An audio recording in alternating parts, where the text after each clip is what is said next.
Good morning, everybody. It's already 11, and we will have today two lectures. One is from Professor Sadoun. He's an expert in batteries, especially lithium batteries, but also others and beyond. He will talk about the challenge and perspectives for the sustainable development, all about batteries.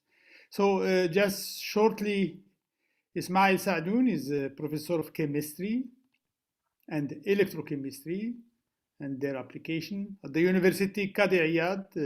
Qadi Iyad is a university in Marrakesh, Morocco.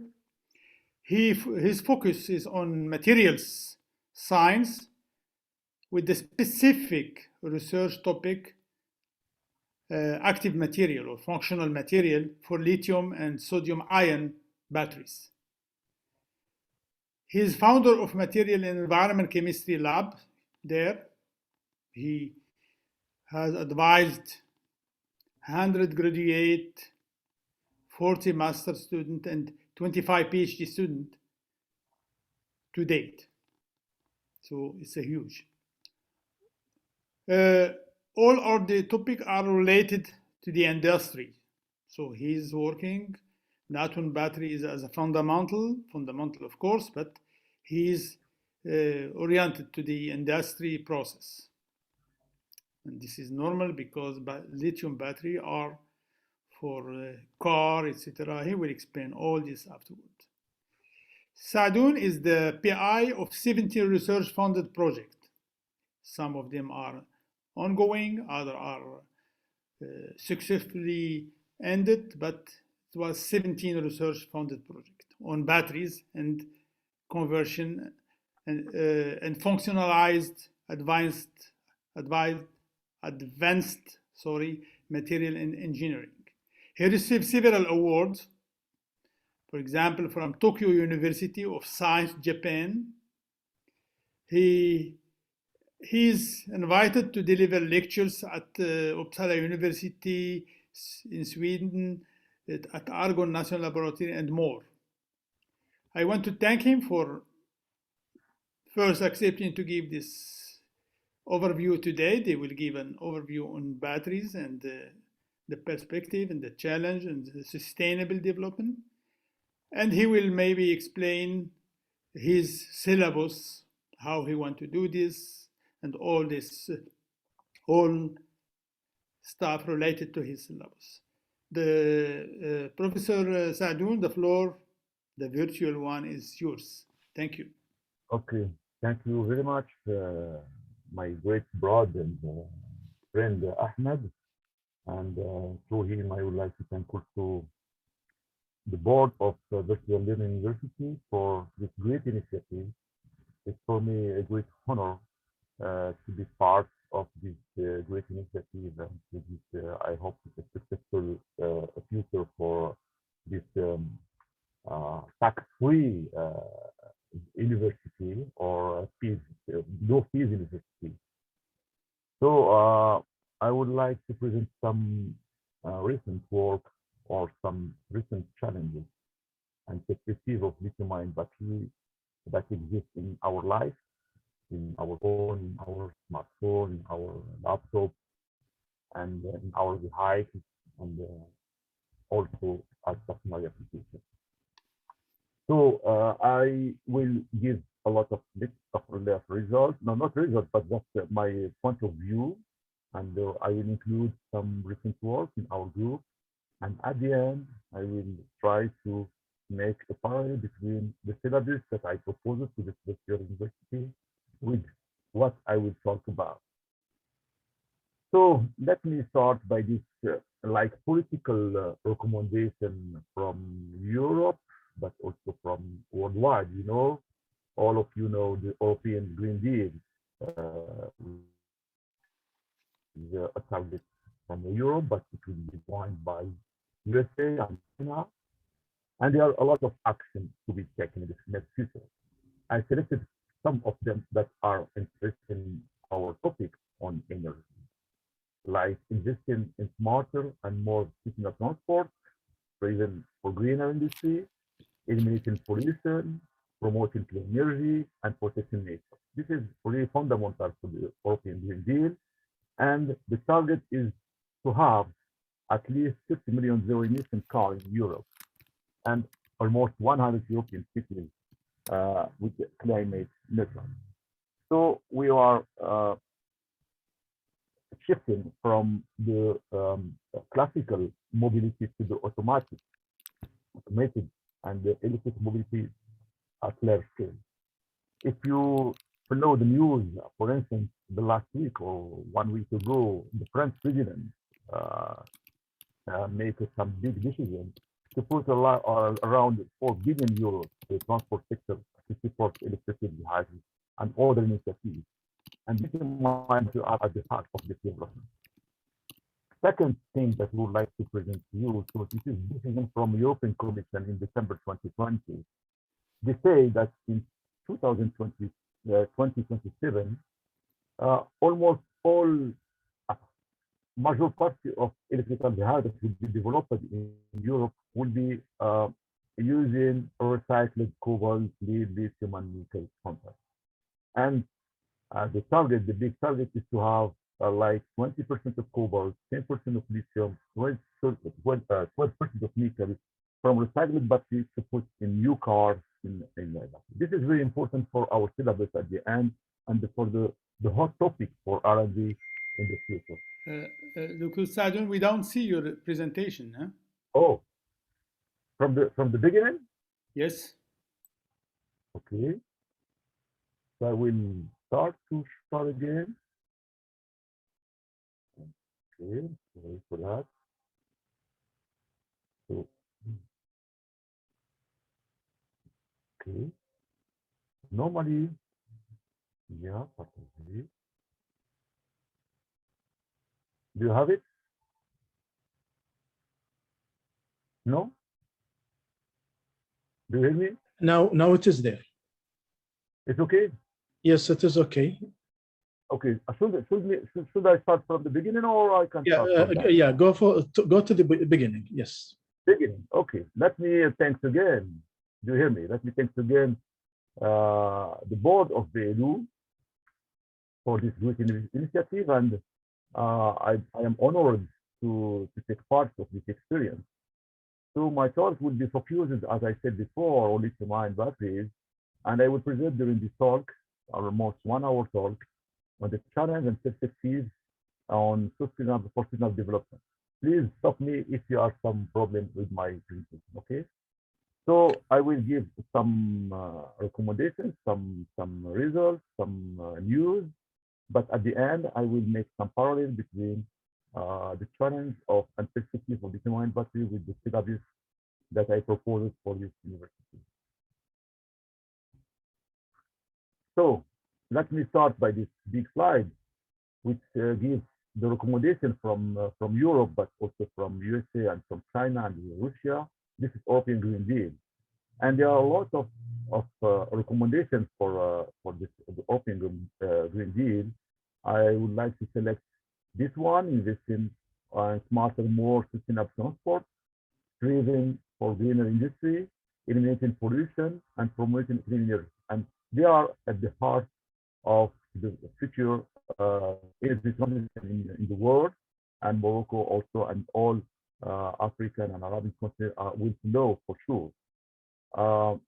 The target is in 2030, we will have in Europe at least 30 million zero-emission cars. And also, they will have almost 100 European cities with climate neutral. This means that they are now shifting very fastly from the classical engine combustion vehicles to the e-mobility, automatic mobility at large scale. As I said before, if you look at the news a couple of days or last week, I think, Macron, the president of France, make a big decision to put almost 4 billion euros for the transport sector to support electric vehicles and other initiatives. And the lithium-ion battery, of course, as I will explain later, will be in the heart of the development. The second decision, and from the European Commission, it was made in December 2020. They are now advising or recommending to use some recycled metals from lithium-ion battery, from end-of-life lithium-ion battery in new cars. And the big target is to put at least 20% of cobalt from the old end-of-life batteries and 10% of lithium and 12% to the new car. So this is indication to what we have to do in the future in terms of R&D, in terms of industrial development. For that, I don't know if you look what it happened in Europe, for example. There are a huge number of EV industries implemented in Europe. You see here the panoply of the producer of lithium-ion battery, and because we have in Europe, you have Northvolt, we have some Tesla, LG and you can see also you have some European, some American, but also some Chinese and some from Asia, like KTL, coming to Europe to provide batteries for the future lithium-ion batteries. And of course, Morocco, I'm talking about Morocco because they are not so far from Europe. There will a huge number of vehicles will come to Morocco, start to be implemented in Morocco. I will talk about later. And unfortunately, in Morocco, we have no institution or service actually developed to meet with the EV and lithium battery industrialization and development. This is a big challenge to do in Morocco, even if in Africa, knowing that more than 80% of raw material used in lithium-ion battery are coming from Africa. So Africa can play a big role to providing raw material through the existing mine activity, but also through recycling and recovery of polymetal in the future. Second recommendation is the green industry. You hear about the carbon tax that will be applied in Europe soon. And the government sets a price that emitter must pay for its ton of greenhouse gas emission. And the aim is to have a transition toward climate neutrality. There are two ways to make this recommendation, this challenge for the industry. First one is to capture and valorization of CO2 or integration of renewable energy in the industrial plants to reduce or eliminate this CO2 emission in the atmosphere. But as you know, the renewable energies like solar or wind are intermittent. So we have a lot of energy, for example, in solar case, a lot of energy in the daytime, but in the night we don't have this solar energy. So this is very important. What really establishes that we cannot integrate renewable energy without integrating storage technology. So let me summarize the two facts, the big facts in the world.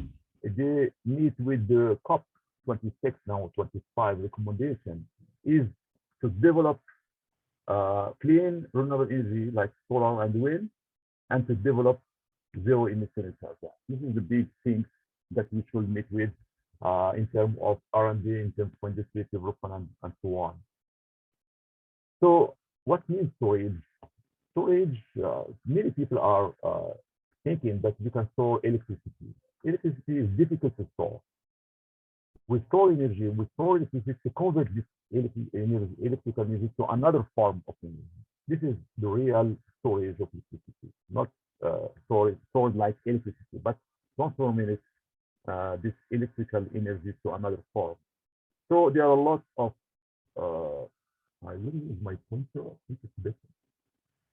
Okay, so there are a lot of storage technology. There are mechanical storage using some pumped hydro, which is the reverse phenomena with dump, for example. Compressed air using some extra electricity to compress the air, and during the compression we can recover our energy, like charge and discharge process. We can use flywheel by putting this extra electricity to move very fast a flywheel, and then when we like to recover this energy, we can stop this flywheel. We have some thermochemical, like solar fuels, solar hydrogen. We have some electrical, like capacitor, supercapacitor, which is like the solely technology that we can imagine that is like storing electricity as electricity. We have also some thermal energy storage by using some still and latent energy heat storage. We have some chemical like hydrogen, and a lot of people are now talking about storing hydrogen and transforming hydrogen to green ammonia or other things. And we have this electrochemical energy storage, which means that we will store chemically, but also by using some redox reaction, some electrochemistry inside this conversion from electrical energy to electrochemical energy. And for that, we need to have this reversibility. You cannot use any technology without having this reversibility in charge and discharge, storage, and display. So that's why we would like to use secondary batteries. And the secondary batteries are different from primary batteries. As you know, primary batteries just one discharge and then go to the trash. But secondary batteries are the system that we can charge and discharge for many, many times. So a lot of work has been done since the commercialization of the first lithium-ion battery by Sony in 1991. And if you see the global cumulative energy storage installation from 2018, see that we have huge number of gigawatt produced over the world, and it will be dominated mainly by China, of course, in red, and also now USA and Europe would like to have a place in this big challenge, big courses to install some energy storage technology. If we see only lithium-ion batteries, for example, for electrical vehicles, for electrical mobility, you see also the forecast are exponentially increasing of annual lithium gigawatt or lithium-ion battery demand, and you will see that it will be dominated also by only passenger electrical vehicles. I am thinking that we will have more than this number that are reported here. It was a study in a report in 2018. So the global lithium-ion battery market will be grow at least with the 25% from 27 billion in 2021 to 67. This is just estimation, but I'm sure that will exceed this number in 2025. This means that we will need to meet this market, to meet this demand for lithium-ion batteries, we will need raw materials, high performance materials, and new technology beyond lithium-ion battery also. But also we have a big problem because we are at the end of the first lithium-ion battery produced in 1991. So we have also some environmental impact. It's true, because the end of this life, lithium battery will have a big impact if put in the landfill. Will have a big impact in groundwater quality. So a recycling process of lithium-ion battery, end of life lithium battery, will have two main major advantage. First one is to fix this environmental issue. The second one to provide raw material for a new battery that will be produced in the future. But let me go back to some fundamentals to understand what we should do, what we have to do to meet all these requirements from political aspects. First one, why lithium? You know that lithium is the lightest metal element in the periodic table, and also is the element that exhibits the lowest Wheeler potential. And third one is small ionic price. The three features are very, very important. The first one is explaining why we get high gravimetric and volumetric capacity of energy density, which is expressed by ampere per gram or watt-hour per gram or something like that. The second feature, this means that we will have, if combined to another material, we will have a high cell voltage. High cell voltage means high capacity and high energy density that we have when combined to another cathode material. And also because he has small ionic radius, we have fast and smooth lithium-ion diffusion. And this is very important if you would like to have a rapid charge or rapid discharge of batteries. The first lithium batteries in primary batteries was started in 1920 by this guy, Lewis. But in the 70s, the first commercial one was introduced to the market, but it was non-research. And the problem of lithium batteries is as below. I will explain because many people are not distinguishing between lithium and lithium-ion batteries. The first technology was lithium battery. We put lithium metal in a copper collector. We have aluminum collector where we put a cathode material, and in between we have separator. And during the charge process, lithium is going from the cathode material to the lithium metal. And then during discharge, we have the reverse phenomenon. Okay, but when you use a lithium battery, at starting initial stage, we have a very smooth layer of cathode, smooth layer of separator, and smooth layer of lithium metal. But after many cycles during this charge and discharge, we have this phenomenon of dendritic growth in the lithium side. And this dendritic growth in lithium side will connect the anode and the cathode, and lithium, as you know, is metallic, and then we will have a short circuit.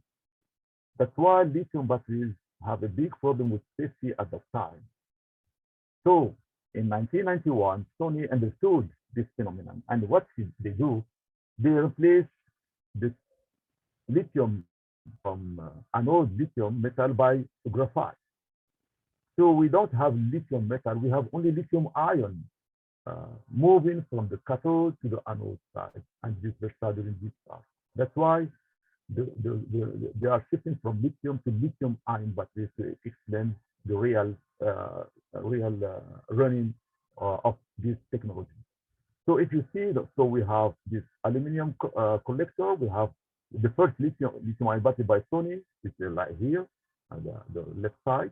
We have aluminum collector, we have the lithium cobalt oxide that was discovered by Goodenough. We have this copper at the anode side with graphite that was discovered by Yazani, the Moroccan scientist. And we have the separator in between. And during charge, we have lithium moving from the cathode to the graphite. We have a structure able to accommodate lithium. And during discharge, we have the reverse phenomenon. So we don't have this big dendritic phenomenon that in the case of lithium.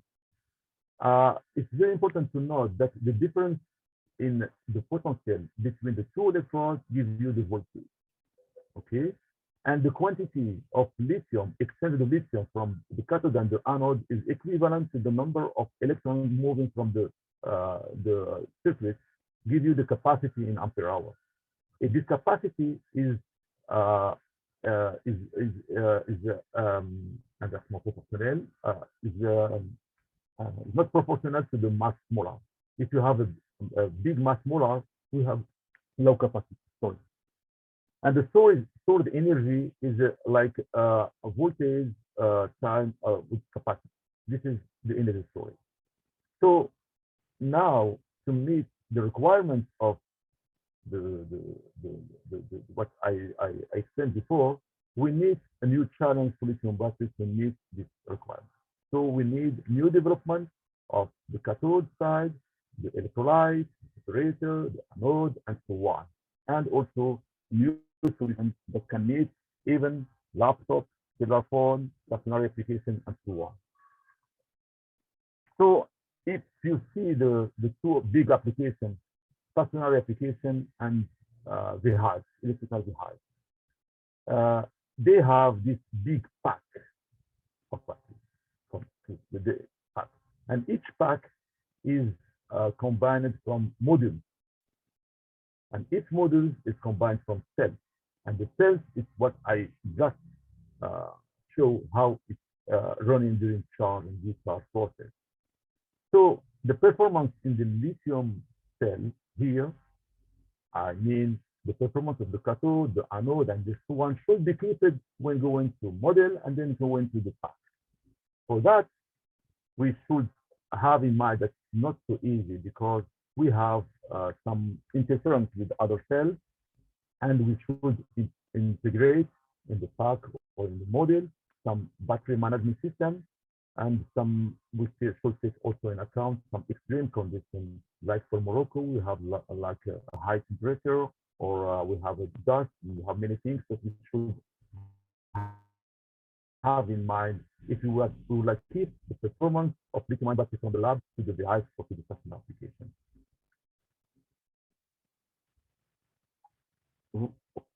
Okay, so the battery technology is really an old story. So let me give you some calculation. If you look at the petrol now using in the combustion engine from the house, the energy is like 9,500 watt-hour per liter or 12,800 watt-hour per kilogram. If we take into account the energy efficiency, which is like 25%, for example, in practice, we have 2,040 watt-hour per liter and more than 2,000 kilowatts per kilogram.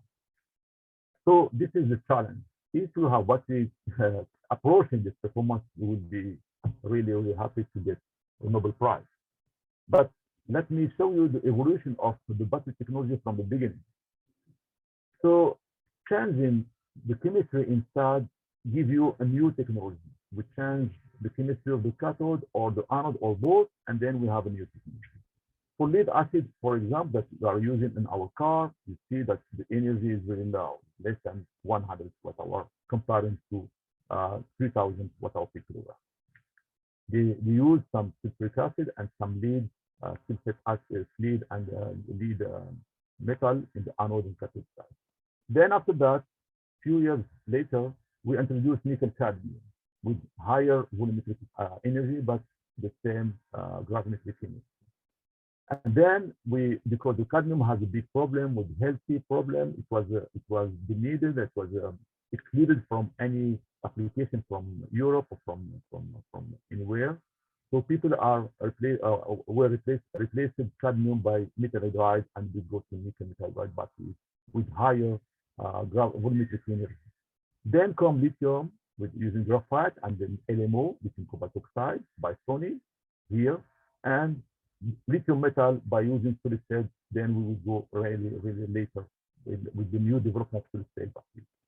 So battery performance are growing to fit with the new application, but new challenge exists for near to midterm challenge.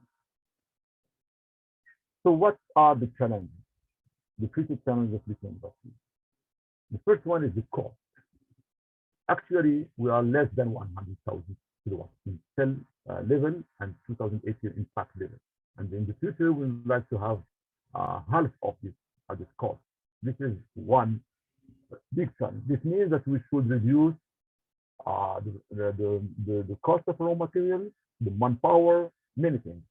And for the cost, I think if Europe would like to be competitive with Asia, this is the big challenge for Europe, because the manpower costs a lot. And that's why maybe now 2 or 3 companies are moving their activity to Morocco, because the manpower is a little bit lower than in Europe. Second one is energy density. We should have high energy density and high power density. High energy density gives you the autonomy. Now we are like 250 watt-hour kilogram per cell, and we would like to have a double. This means you can run, you can drive like 500 kilometers without recharging your battery. The power density is how to charge and discharge fast, how to accelerate, and so on. And now in the pack we have 3 kilowatts per kilogram, and we'd like to have 4 times this performance. The safety. The safety is really, really big problem. I will show some not so good to see issues caused by lithium-ion battery safety issues. And if we didn't fix this problem, we have to introduce in your electrolytes some additional system to cool or something like that. It means that you will reduce the performance, and you will increase the cost. The fifth challenge is the life. Now the life of battery is 8 years or more, and we would like to have 15 years to reduce end-of-life batteries, to reduce wasted batteries, and also to have a good cost over time reduction. The temperature is also a big problem because you see that during the battery running, we have some diffusion of lithium from one side to the other side. And if you go to the cold, very cold countries, this mechanism will be a little bit softened. And we have this big problem to look for systems that can work between -40 to +80 in the cell module. The sixth one is the predictability. And now we need some expertise from our big, broad and big friend, Sabila, who is the expert in Morocco in modeling. And the modeling is very important to predict what kind of material should we have in our system, and also the aging of battery. This aging battery can give you the how many years your battery will be running before die. And the last one is the recyclability. I'm just remembering the challenge of Europe to use some recycled lithium, cobalt, nickel in new developed batteries. So I will present some of these challenges, not all, but I hope that we will have enough time to say what we would like to say. So let me start by the energy density. The energy density is capacity with voltage. If you would like to have high capacity, we should have high energy, sorry. We should have high capacity and or high voltage. High capacity is coming from the electrode material. You know, the high capacity is proportional to number of exchanges lithium from the cathode to anode.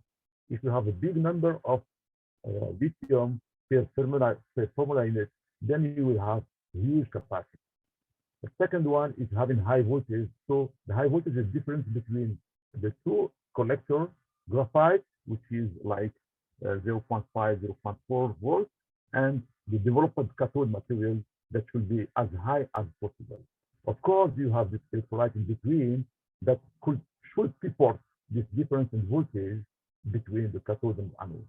And if you look at the proposed electrode material now, at low voltage, we have graphite, carbon, we have some silicon, tin, and so on. And in the high voltage, we have oxide here, okay, lithium cobalt oxide, lithium nickel oxide, this NMC, and we have also high voltage made from phosphate. So if you like to develop high energy density, we should keep in mind that we should develop high voltage capacity, high voltage electrode material, and phosphate are able to meet this requirement, even if there are other problems that come when using phosphate. Just to give you an idea, there are a lot of chemistries now in the battery. We have this NMC. NMC, what means is the oxide with lithium, nickel, manganese, cobalt, NMC. Okay, and this is the proportion, the massive proportion of each one, of each metal. You have NCA, which is used also by some dehydrates, some dehydrates. It's nickel, cobalt, aluminum, NCA. You have LCO, the first one developed by Sony, lithium cobalt oxide, LCO. And you have LMO, is a spinel lithium manganese oxide. Okay, just to see you, when you buy your battery, you have 72% from material coming from cathode, the separator, the anode, the electrolyte, the housing, and oil. So this is a big margin to get money if you develop a cathode, separator, anode, or electrolyte. Just to give you an idea, for example, the PVDF is like a binder, which is produced by the Japanese, Arkema French, and so on. And you see, you have this development from 2019 by 6.7%. The cathode materials, you have NCN from Unicor, Belgium. You have LCO from Sumitomo, Japanese. You have LFP from also Nishima, but other are developing, like Hydro-Quebec, or NCA from this Chinese company. So you look that all the components of the battery are a big competition between a huge number of companies, mainly coming from Asia. From the anode side, Now we are using 100% of graphite, but the future is to replace graphite by silicon, where silicon can give you like 4 or 5 times the capacity of the graphite, but there are a lot of problems of silicon with the mechanical stress when discharging the battery. So let me give you an example, for this lithium cobalt oxide. Lithium cobalt oxide was first produced by Sony, and as you see, this is the voltage versus capacity or versus number of lithium, and they demonstrate that at high voltage, in the case of lithium cobalt oxide, we have some oxygen release.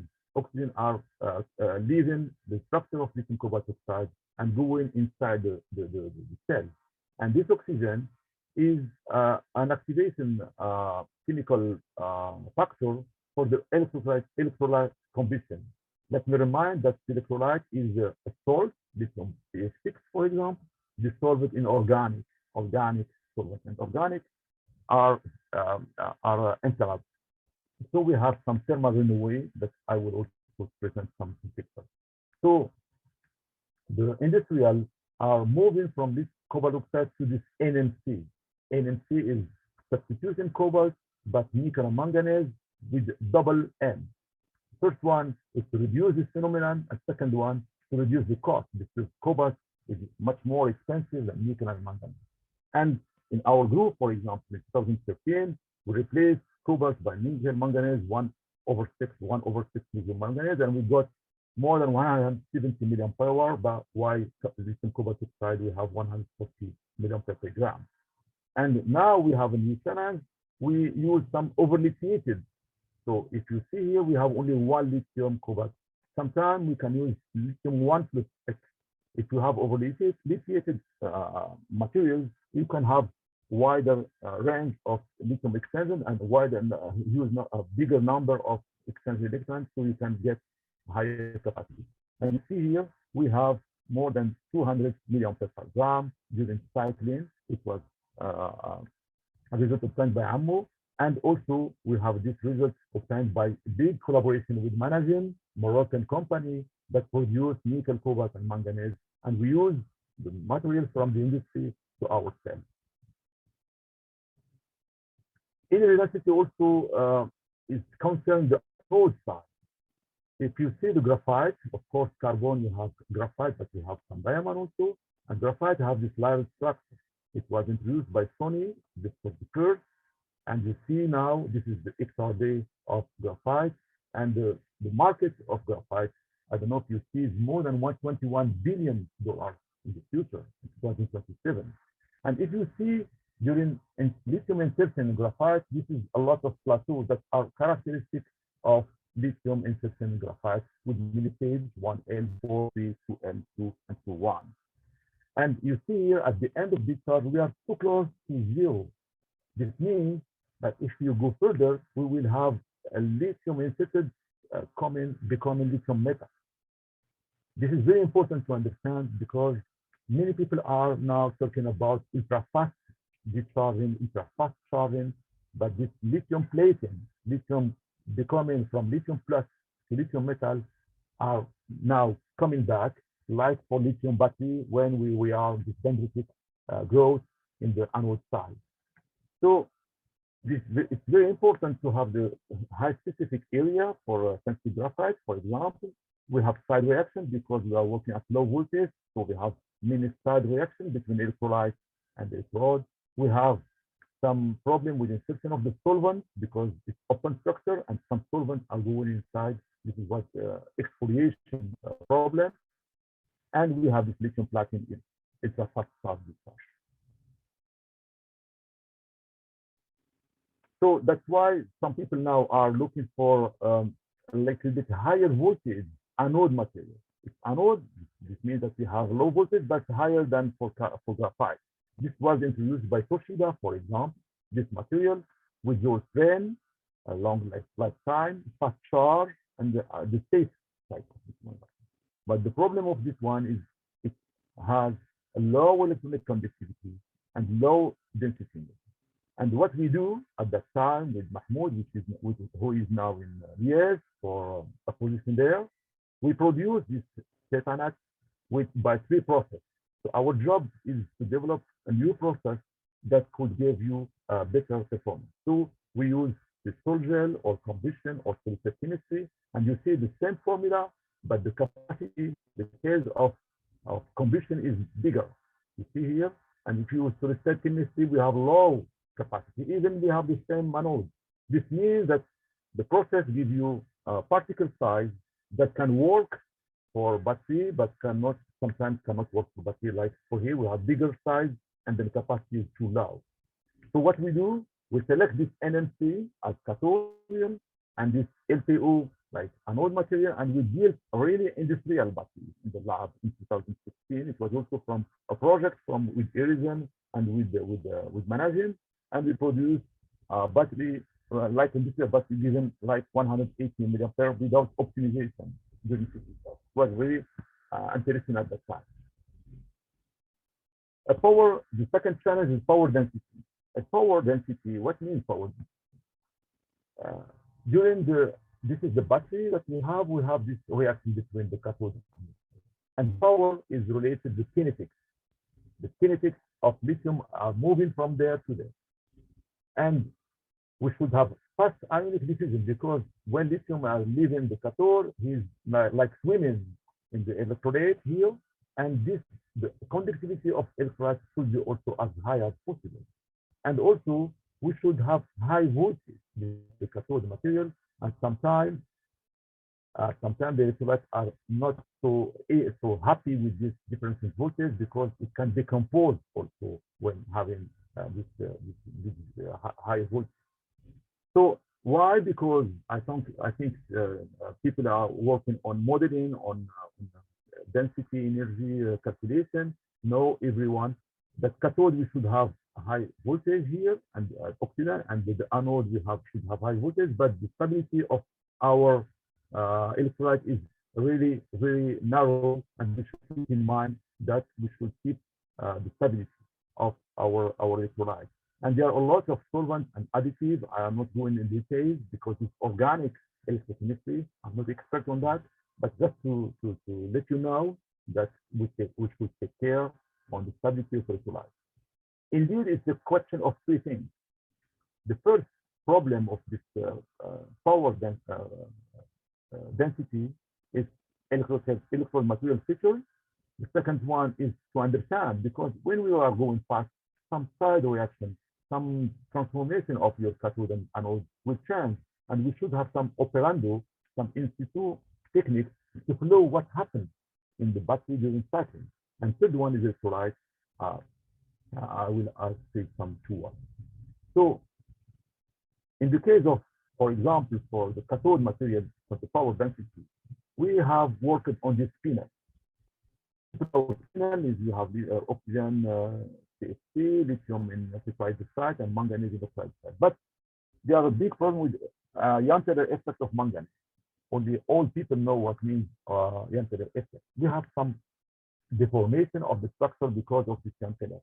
So we cycle the spinel only at high voltage, because at low voltage we have a big concentration of manganese plus, and you see here we have the polarization.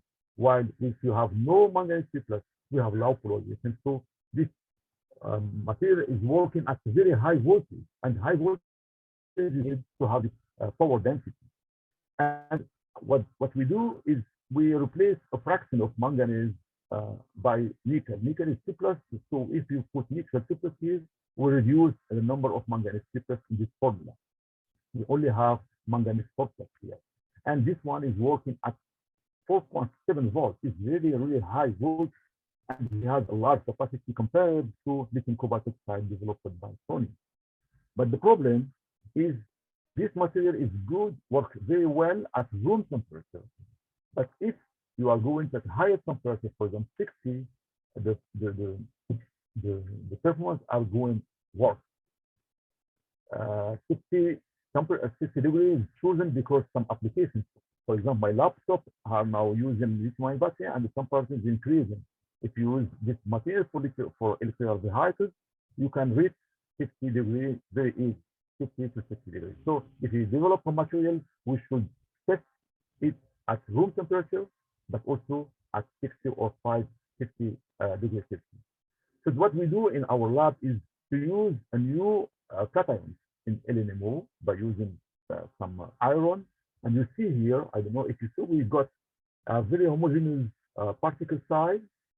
And you see here, you have this discharge capacity at 10 C, 20 C, 30 C, and until 60 C. I don't know if you look at my 60 C. What means that? 1 C means that you can discharge your battery in 1 hour. 10 C, you can discharge very fastly your battery in 1/10 hours. This means 6 minutes. And what we saw that even going to 60 C, with 60 C, that you can charge and discharge your battery in 1/6 hours. That is 1 minute. And in 1 minute, we got stable capacity. When we are back to the normal rate, we got the same capacity.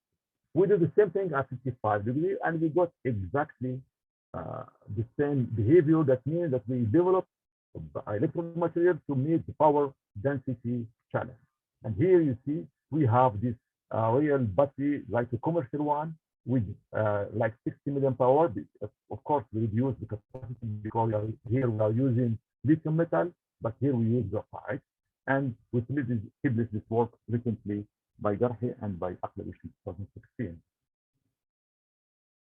The third question is the mechanism, is to understand what happened in your battery. What happened when we are moving lithium from the cathode to the anode and vice versa. And to the best of my knowledge and the literature gives you, there are 3 mechanisms of this lithium extraction from the cathode or insertion. We have some soft intercalation. We have the hot lithium. We remove lithium and we introduce lithium without changing the structure. This like for LSP, for example. This means soft chemistry, lithiation or intercalation classically. We have the second mechanism is alloying. Alloying is when you are putting lithium, for example, the anode for silicon, for example, you are forming a new alloy, lithium silicon or something like that, or tin like this. What we observed that during alloying process, we have a change of the volume of the electrode. And if you have during charge big volume and during discharge we will cover your volume, we will have some crack in your particle size, some crack in the electrode material, and you will get some padding of the capacity, which is not desired in the practice. And third mechanism is the conversion. So you have some oxide, for example, and you put lithium during charge discharge, and you form a new material. Okay. This one can give you also huge capacity, but the problem, you are not controlling the particle size, you are controlling the interface because you produce new phase. So I would like to show you the powerful of some in situ characterization. We select this phosphate, for example, you contain iron, and you see during discharge in blue, the first discharge, you got huge capacity, like 500 million, for example. It's really huge. But during the charge process, we have some new profile. This means that we have irreversibility between the first discharge and the first charge. And then at the second discharge, we have this reversibility. So something happened during the first discharge, and we should understand what happened during this discharge of this phosphate. So what we do some more power because we have iron inside. This is ex-situ measurement. We have some synchrotron in situ to understand what happened. So during discharge, if you see here, we have crystallized structure at the beginning here, but when discharging, the structure becomes amorphous. We destroy the structure, and we were really surprised because phosphates normally are very stable, have very stable structure, but during lithiation process at room temperature, we destroy completely the structure. And then during charge, we keep having amorphous material. That's why we have this testing. Also, by Mossbauer, in the pristine, we have this doublet of iron triplet in the structure, but when discharging, we get iron 0. This means iron 0, that iron are leaving the structure. There are no bending with the structure, which is surprising also at the time, but the experience was there.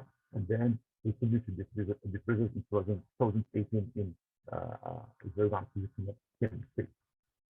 So just to show you that if you like to work on this kind of topics, you should have, of course, some idea, but you should have also some tools to really understand what you are doing and to really understand what you would like to develop in the future.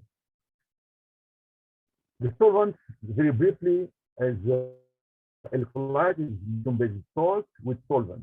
So we should have as voltage as high as possible, and this is the panoply of electrolyte existing in the market, but also developed in the lab. We have some non-flammable solvents we are developing, like liquids, like ionic liquids. We should also use some stable lithium salt. Now we are using LiCS6, but this kind of salts are very promising, and we can use some additives to reduce this this flammability, like flame retardant, SPC14, or overcharge protection. And the future now is to use polymers as electrolytes, which is very very interesting. You know, Bolloré is a French company using this technology. We can use some fluor-based additives, and for that reason, you know that OCTM in Morocco are producing phosphate, but they are producing also a huge quantity of chlorine. We can use it raw material, starting material, to develop fluorine-based additives. We have this big challenge, the future, with using solid electrolytes by glasses, Naziconn phosphate, and so on. This is a really hot topic for the future. The third challenge is safety. I don't know if you follow the news, but I think you are aware from this big problem. Starting from 2006, there are a lot of problems. The Tesla model in 2015. This is explosion in overboard in 2016 also. Sony laptop in 2006. This is the Boeing from Nippon Airlines here, and this is Samsung Galaxy. And if you see here, we put also the technology used in this problem. Here is NCA, is oxide. Remember, I present NCA what means. NCA is lithium nickel cobalt aluminum oxide. LCO, lithium cobalt oxide. LCO, lithium cobalt oxide, and so on. And you see that means that this big safety issue is related to this oxide used in the cathode side of the material. And this is what is challenging to understand what happened really in this issue. So to fix this problem, what people are doing now is first using this solid state battery, no organic inflammable solvent. So we are back to lithium battery. Why? For example, I can give you two facts. In the Wall Street Journal in September 28, a month ago, Volkswagen, for example, Ford, and big automakers push to make solid-state battery the next big thing for electric height. We have also Toyota in 2021 support Japanese government to develop solid-state battery. What means solid-state battery? In the normal or conventional lithium-ion battery, you have anode, graphite, cathode, and you have liquid electrolyte, which is solvent and salt. In the solid-state batteries, we eliminate this liquid electrolyte and we put some solid electrolyte. This means we will have some all solid battery with combination of many cells. You have the cathode, solid state electrolyte, the anode, the separator, one. So in the voltage, in the case of the normal lithium-ion battery, we cannot work over 4 volts, but for this solid state battery, we can go to higher voltage because you have this solid state battery electrolyte can support higher voltage. We can have large stability window in the electrolyte because we don't have this inflammability, we don't have this organic that can decompose. And also, we can reach high voltage because here we are using graphite, but here we are using lithium, and lithium have lower potential than graphite, and the voltage between the cathode and the anode will be bigger. And this is really, I encourage people to work on this, even if it's very difficult to make this pattern between cathode, electrolyte, and lithium, and so on. So this is the number, some solid electrolytes. They are germanium, phosphorus, sulfur. You have a lot of sulfur. They have high conductivity because this should have a high conductivity, and they are stable at room temperature. But they are not. In general, if you find a solution of the problem, you have a new problem. So the solid electrolytes are fixing the problem of safety. But the new problem is like this. You see here, we have this in this A picture, you have lithium here, for example, and you have your solid state electrolyte packaged and compressed. And if you are stable interface, you have interface between the two solids. If you have a stable interface during charge, you have lithium moving from there to there, and during discharge, it is moving from there to there. It's normal running of the battery, no problem. But sometimes you have this unstable, thermodynamically unstable interface, so you have some exchange of lithium, and your solid electrolyte are transformed to another state.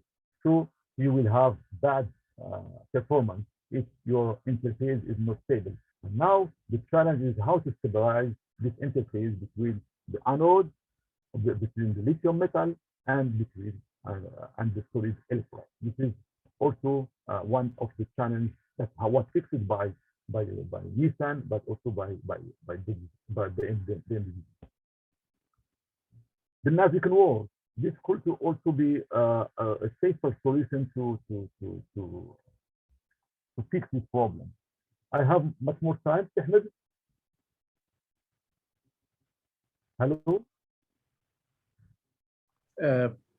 Prof. Ahmed. Prof. Ahmed, you are... Yes. I have... You have more 10 minutes also. Yeah.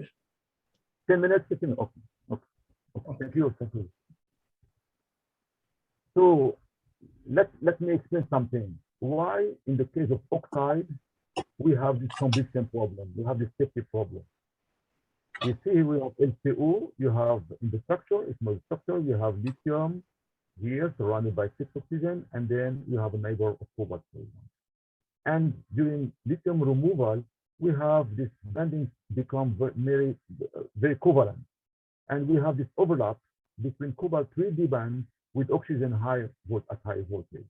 So oxygen to 1 is oxidized to O2. And this O2 produced is gas, is activating the combustion of the cathode. That's why we noticed the safety problem. In the case of phosphate, we have this strong PO covalent bonding. So we don't have this oxygen release from the structure in the case of phosphate, in the case of LC, for example. That's why many people now are also using this phosphate as cathode site.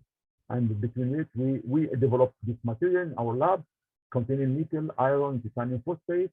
We developed a process to synthesize this material by using different phosphoric sources coming from OCP.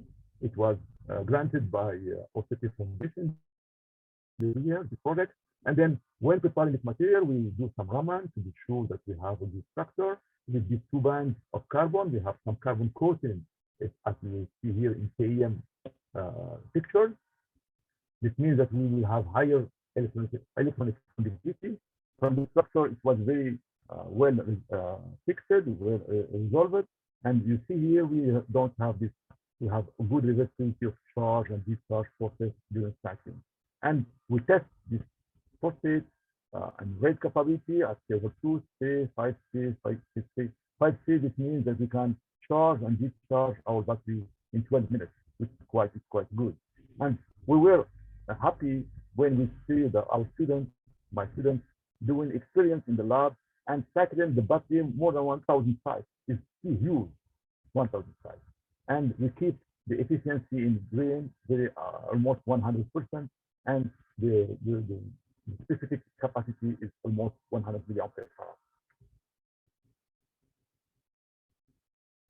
The cost, another challenge.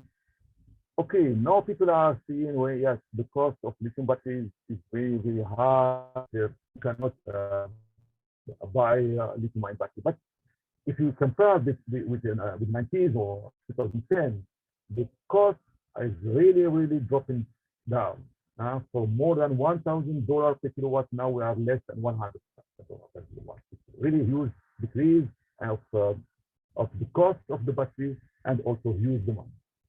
This decrease is thanks to 2 facts. The first one is to the great development of the 3 guys, who they they got the Nobel Prize in 2019, Godunov, Whittingham, and Yoshio, sorry, and also from. Do you hear me, Jasim? Jasim? Yes, we can hear you. Okay, thank you. Because this is thanks to the big development and R&D activity of the three guys, and also from Elon Musk, who in 2015 he using big he using some clean energy to build some gigafactory in Nevada. So in Chinese battery, for example, make a claim that product using cobalt silicon battery. Why cobalt silicon battery? Because the cost of the lithium battery counts for more than 50% from the cathode, and the cathode contains cobalt, and cobalt is very expensive.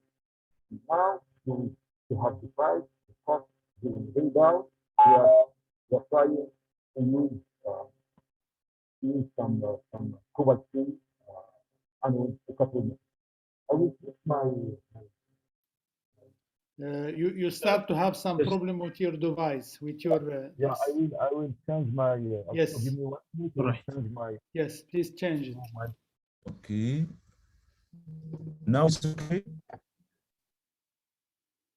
Do you hear me now? Yes, it's fine. Hello? Yes, yes, it is fine. Okay, thank you. So, regarding the cost, there are three actions to reduce the cost: to develop cobalt-free, as I said before, but also to develop new technologies. So now we are developing multivalent batteries. Not only in lithium batteries, we exchange 1 electron per 1 lithium. Now people are going to use some zinc battery where we have 2 zinc oxide to zinc 2+. We can exchange 2 electrons per zinc. And we have also aluminum battery. We can change 3 lithium battery, so on, and magnesium. So we can get high battery capacity and low cost. But also we are now going to the market for low-cost sodium-ion batteries. Here, KTL, which is Chinese big company, are now starting to produce cells with sodium-ion batteries. So why sodium is convenient? Because sodium is like a brother of lithium. It's more abundant on Earth, so the cost is very low compared to lithium, available in different forms, and low cost, 1/20 versus lithium. The redox potency is not so far from lithium, and geopolitically dispersed, so you cannot have some concentration of sodium in one country, so we can have access to sodium from the ocean or from anywhere. And sodium-ion batteries have the same working principle. But if you look, for example, for the cost in the lithium and sodium, I'll just give you an idea. In the carbonate of lithium, it costs like €500 per 250 grams, but sodium is less than €30 for the same quantity. So now people are moving from, sometimes they're trying to move from lithium to sodium.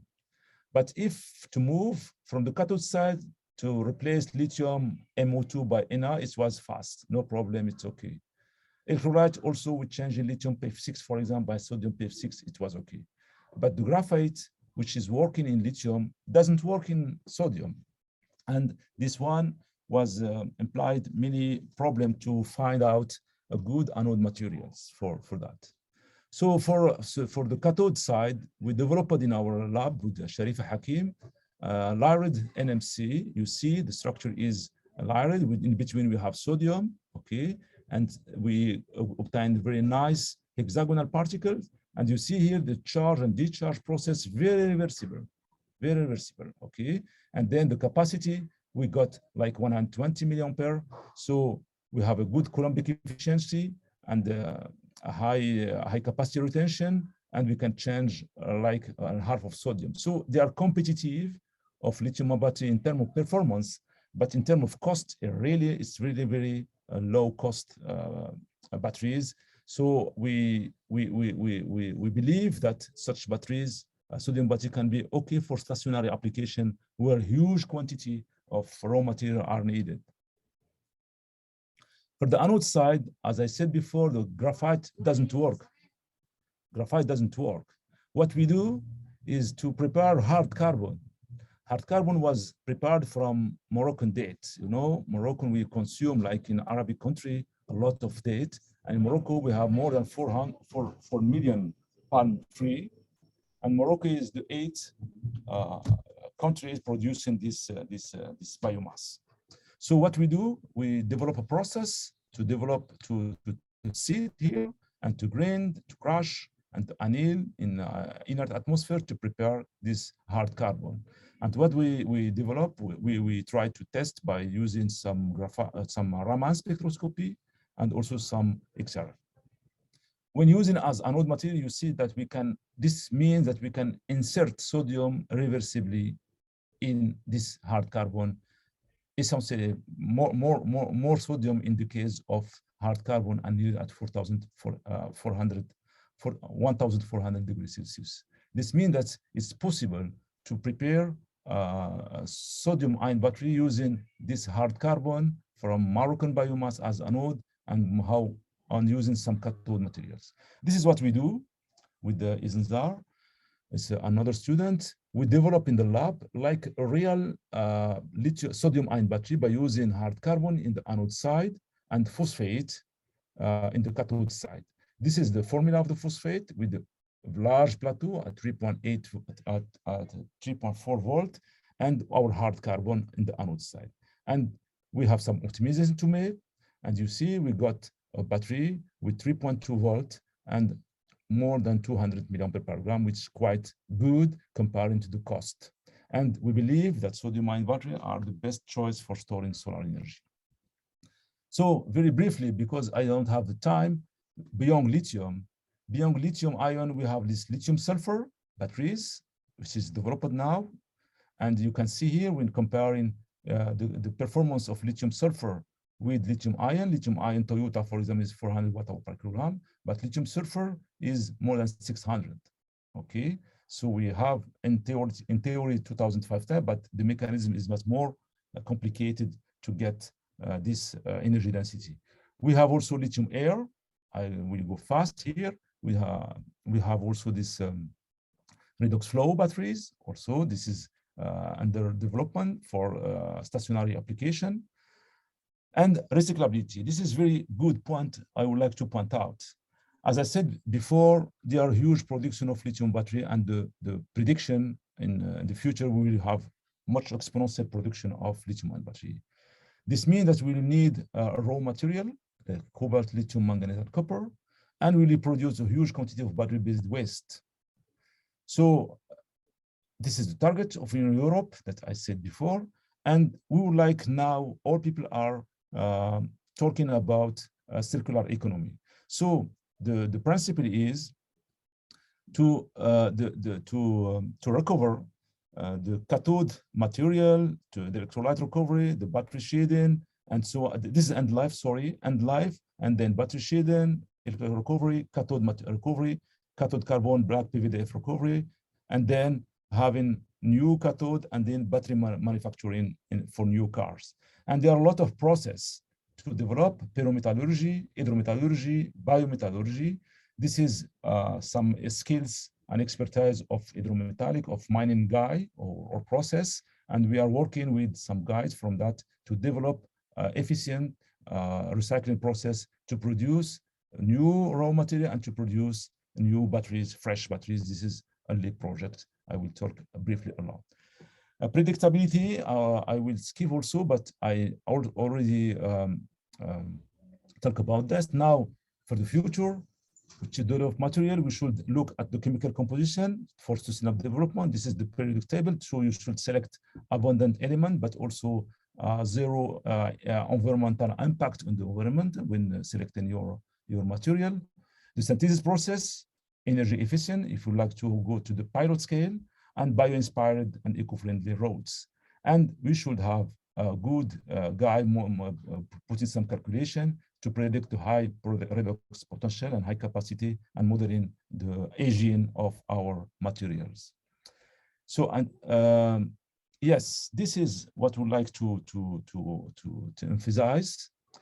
You see that in Morocco now, we are a lot of electrical vehicles coming. This is the PSA, developed in 2020, some small cars for post. And if you, this October, Stellantis Group has announced that Opel Rock-A will also be produced in 2020 in Kenitra in Morocco, by creating 3,000 jobs.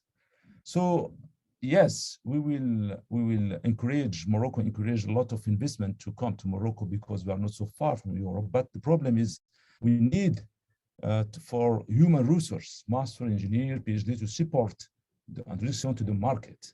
This is why I propose this syllabus. We need, for example, if you look now the job description in the internet, now the big companies are looking for electrochemistry specialists, senior battery designer, battery sense simulation engineer, electrode process, thermal analysis, BMS, electrochemist, and so on. And this is what I propose for syllabus, the different energy storage classification from physical energy storage, pumped hydro, air compressed, and then go into the redox electrochemical energy storage and so on. This is the syllabus I would like to develop in the near future. I don't know when, probably after December, just to show the importance to know that such kind of courses to meet with the new technologies, with the new arrival of technologies. So I will finish by 2 or 3 projects very briefly that we just got money to develop in Morocco. This is the first one is a project CESA, Smart Energy Solution for Africa. This is a project with 30 partners. It's money coming from Europe to Africa, 30 partners with 11 Africans, 9 industrial, including Siemens and so on, and 10 institutions from Europe.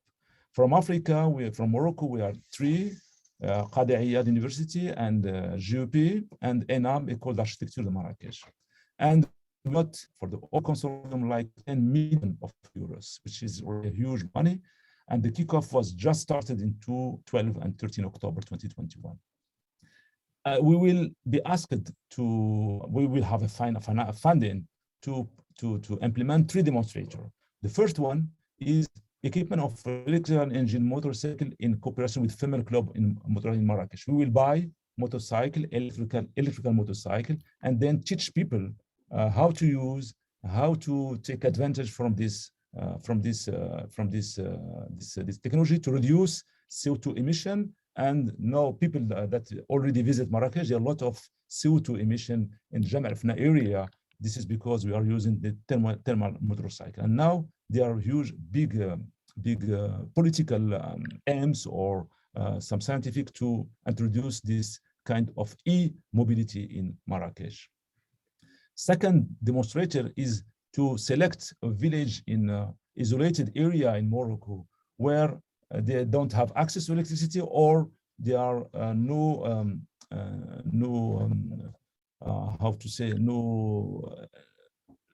available money to introduce electricity. So we will introduce some photovoltaics in this such isolated village, like off-grid village, some photovoltaics with the battery inside to develop this ecosystem that will be duplicated in Africa. It's like a demonstrator. And the third aspect is how to collect, because we have this huge number of spent lithium battery from telephones, how to diagnostic, to recycle all these batteries in the future. This is the project which is now funded. And we have at the end 2 other projects. One is LEAP, is also between GOP and Qadi Iyad and 2 other and one Moroccan industrial producing e-bike. And we will selected in the proposal in May, and we will have the final result soon. And the last one is the proposal from OCP and CNRST, where we have 3 Moroccan partners, 1 Chinese, 1 German, 1 Turkish, is to develop some fluor-based materials for lithium-ion battery and so on. I'm sorry to be a little bit, my talk would talk more than 1 hour, but I would like to just to give you, but at the final, I would like to thank all my students that are now spread in somewhere in the world. Mahmoud is in Belgium, Surut is in Switzerland, Labrini, no, sorry. Azia is in Morocco, Sabi is in Germany, Iznzar is looking for a job, and the PhD student now Garhi Hakim and Amu. I would like to thank my partner from Uppsala, from KIT Karlsruhe from Germany, M6P, and Green Energy Park, and also from some funding, Irizen, Seneriste, and OCP. And also thank you for your attention, and your questions are welcome. Thank you very much. Thank you so much, Professor Sadoun, for this overview, and one can see that you are working very hard and you have a lot of projects and you are in the high level, international level. So there is obviously, and I will give to Ustad Salim the floor. Thank you. Yes, I'm there. Thank you, Professor Ismail, and thank you, Professor Ahmed. And let's go now for the questions. And also, I will check now for raising hands, or you can write also in the chat your questions. Time now it is open for questions. Yes, Professor Abdelilah. Professor Abdelilah, yes, you can go ahead. Your microphone, please. Yes, now it's okay. No, it is closed again. Professor Abdelilah, your mic again. Yes, sir. Okay. Yes. Thank you very much, dear Ismail, for this very nice talk, for very high level research in lithium-ion battery in Morocco, especially in Marrakesh with your very high level laboratory with many people working hard to have very important research. You show us overview of lithium battery ion, but also a very interesting result obtained in your laboratory. It's very nice to see that, and thank you very much for this all these things you show us. Thank you very much. I have a question about sodium ion battery. Is there some possibility to be like lithium ion, or there is a big challenge to do that for sodium ion battery? Lithium ion, but is there some possibility for a big progress of sodium ion to be at the same level as lithium ion battery now? Thank you. Thank you for the question. Yes, thank you for the question for your kind word, Professor Abdillah Ben Youssef. It's really a great honor for me to hear that from such a great professor than you. Yeah, I think I put some word on that. Sodium-ion batteries are really a good alternative in terms of cost. The cost is really low compared to lithium. But in terms of performance, they are lower than lithium-ion batteries. So, for example, stationary application, where we need very huge, big batteries, where the quantity of raw material is very important, we can have a hope that sodium can be used in stationary application. But in electrical vehicles, I think the things are already done, and the implementation, the industrial thing are already done. It's only for lithium-ion battery in the future, I think. This is my opinion. Thank you. Thank you very much, Ismail. Thank you very much. I'm happy to see your talk. Thank you. Shukran. Thank you. Any other questions, please? Yes, Professor Ahmed Rasili, go ahead, please. Thank you, Salim. حياك الله. Yeah, I don't know if you do hear me. Yes. I'm sorry, I'm in my car and trying to finalize this conference. So sorry for that, because we're in a week, working week, and things are really. So first, would like to congratulate you and thank you for the for performing this really relevant research for this nice topic. So we met in another life when we will deal together in a cost action in supercapacitors, and I know how really hard you're working and your team also. And you mentioned it, I think, sometime. There's a big issue with eco design and recycling. And are there any activities around you? Because designers and the people dealing research need to think about the tomorrow, and tomorrow is the recycling and putting back these materials, these resources as new raw materials for new batteries. And are there any developments within the area in Morocco or in the contacts you have? Okay, thank you. It's a good question, Ahmed. As I said, we have now project with Europe dealing with collecting lithium spent end-of-life lithium-ion batteries and developing process to recover cobalt, nickel. Lithium is quite hard. Cobalt, nickel, manganese, and copper. We have copper inside, and we succeeded to. We have a student from the first year PhD student, which is financed by GOP, by Irizen. The scholarship are coming from there, and they are now. We succeeded to the first result to recover this metals, analyze, and then build new batteries, but at the labs scale. We didn't have it in and we signed an agreement with the big company in Marrakesh, produce e-motorcycle, you know, the e-scooters, and they have a lot of end-of-life batteries. And our job is how to understand why they die, what these batteries are dying, and also to recover all the valuable material inside, and then to produce new battery in the lab scale. And we succeeded to do that. This is activity in the lab scale. And our aim is how to create some startup or something like that, small things in Morocco, but it will be tough. I'm sure it will be tough, but we'll do our best to do it, of course. Good. And what is the quality of these secondary materials compared to classical raw materials?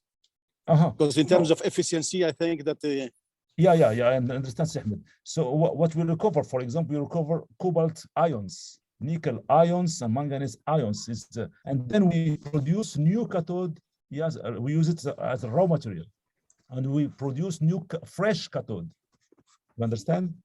Fresh new cathode. Yes. It's like at the beginning, you know. Good. So the produce a new cathode material looks like the new one, new that you buy from the industry, no problem. Okay, happy to hear that. Yeah. Merci beaucoup, Ahmed. Thank you so much, You're welcome. Thank you so much. The floor is yours, Professor. Thank you, Professor Ahmed. Let's go to Professor Tariq Shafiq. Please welcome. Thank you, dear Ismail, for this very rich presentation. So we are really proud of you, and we encourage you to go ahead for doing such a successful research. Okay, so I have just a short question. Do you have any plan for, in terms of valorization of such research? For example, creation startups and things like this. Yeah, this is really thank you, Tariq. So this name, as you said before, thank you for this nice question. So this car.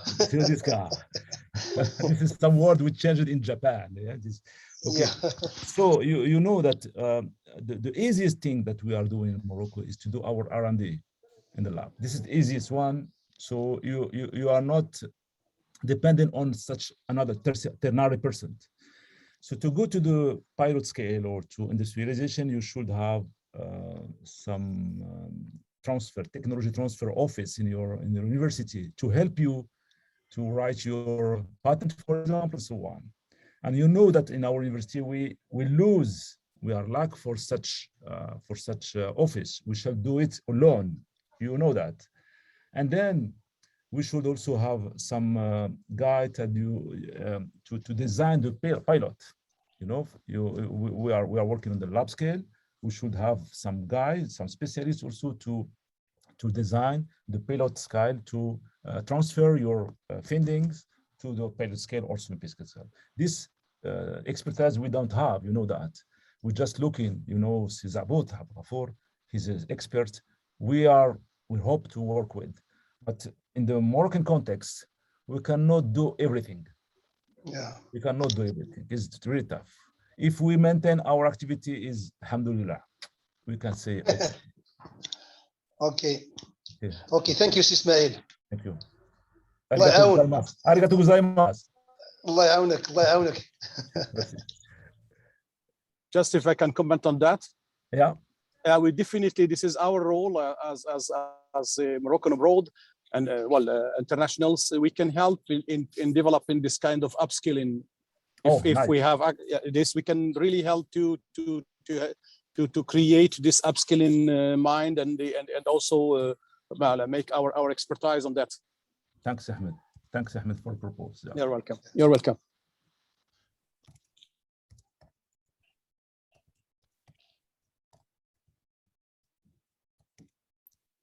You don't have the microphone, Ustad Salim. Sorry, I'm there now. Okay. We have a question from Yunus Bahaj. He's saying, thank you so much, Mr. Sadoun. It was a very informative talk. My question is there will be any lithium or sodium batteries industrializing in the nearest future in Morocco? Okay, thank you, Yunus, for this question. It's like a political question, yeah? Yeah,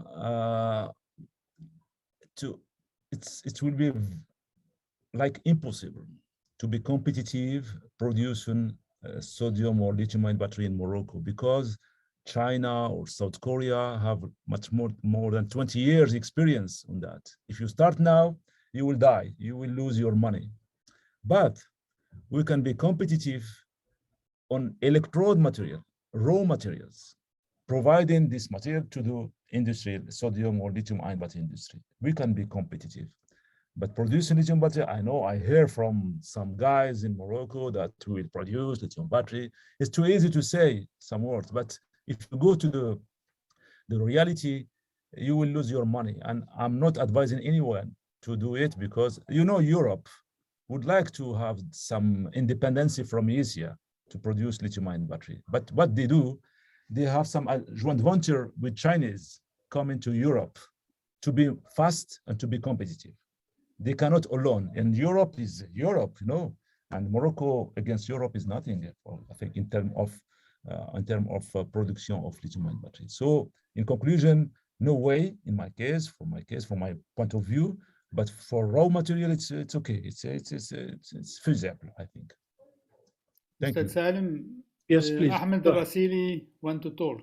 Yes, Ahmed please. Rasili. Please, Mr. Yeah, I already did. I think. Okay. Yeah, I'm okay, sorry. then, Thank you so much. Thank you so much. Good. Thank you. So if you allowed me, Yes, Mr. please. Salim, I want to ask also, there is one hot topic, Professor Sadoun, in Morocco as well, is how fast we can charge the batteries. Yeah. And if what we heard everywhere in Morocco and worldwide from some guys, if it's realistic or it's just a joke. Yeah. During my presentation, I mentioned this big problem of lithium dendrite or lithium platinum. You know, I have one slide, but the fast train in China is fast because you have the track are okay to support this fast track, the fast. So yes, we can say that we can charge in 1 minute, 2 minutes, but there are chemistry inside. There are chemistry, and we have the limit of kinetics to lithium moving from the cathode, anode, and vice versa. You understand me? So Theoretically, yes, I can charge in 1 second, but how many times? Maybe you charge one time and then you lose your battery, or your battery will explode. So we should be realistic, I think. And also there is the dendritic. I mean, Yeah, dendrite, yeah, because dendrite. when you are charging very fast, lithium, you know, graphite, I say graphite is cycling around 0 volt, around lithium metal. If you discharge very fast or charge very fast, lithium can be plated in the graphite. Yes, yes. And then you will have this dendritic growth and then short circuit and then fire. Yes. I compare this like if you have a small room to get inside, but a lot of people and they are not disciplined. You understand what I mean? Yeah. So they want to get inside. They want to get inside, but they don't make a queue, and everyone is trying to be the first one. So what's happened? Yeah, sure. So I think now it's reasonable to say between 5 to 10 minutes. It's reasonable to say, but lower than 5 minutes is, I think, it's a dream. Okay. Okay. Thank you. There is a question from Mr. Hassan Ahmum. He wants to ask, please go ahead, Mr. Hassan. Oh, hello, Professor Seydun. I have you are my professor in FST before, anyway. Oh, okay, you will have a good mark. I have a question regarding recycling the battery. I want to know what is the technique that you plan to use in order to separate nickel and cobalt and other elements.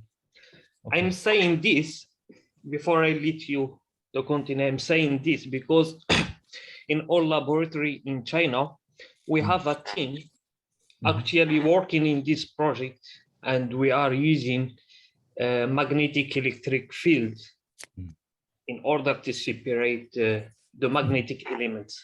Yeah, okay. Thank you, Hassan. Thank you for this nice question.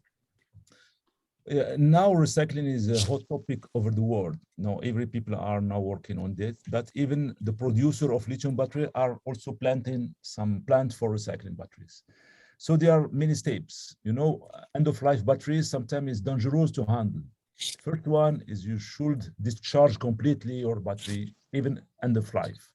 And secondly, you shall dismantle your battery. And by dismantling your battery, you can use many techniques like magnetic separation or mechanical separation or something like that.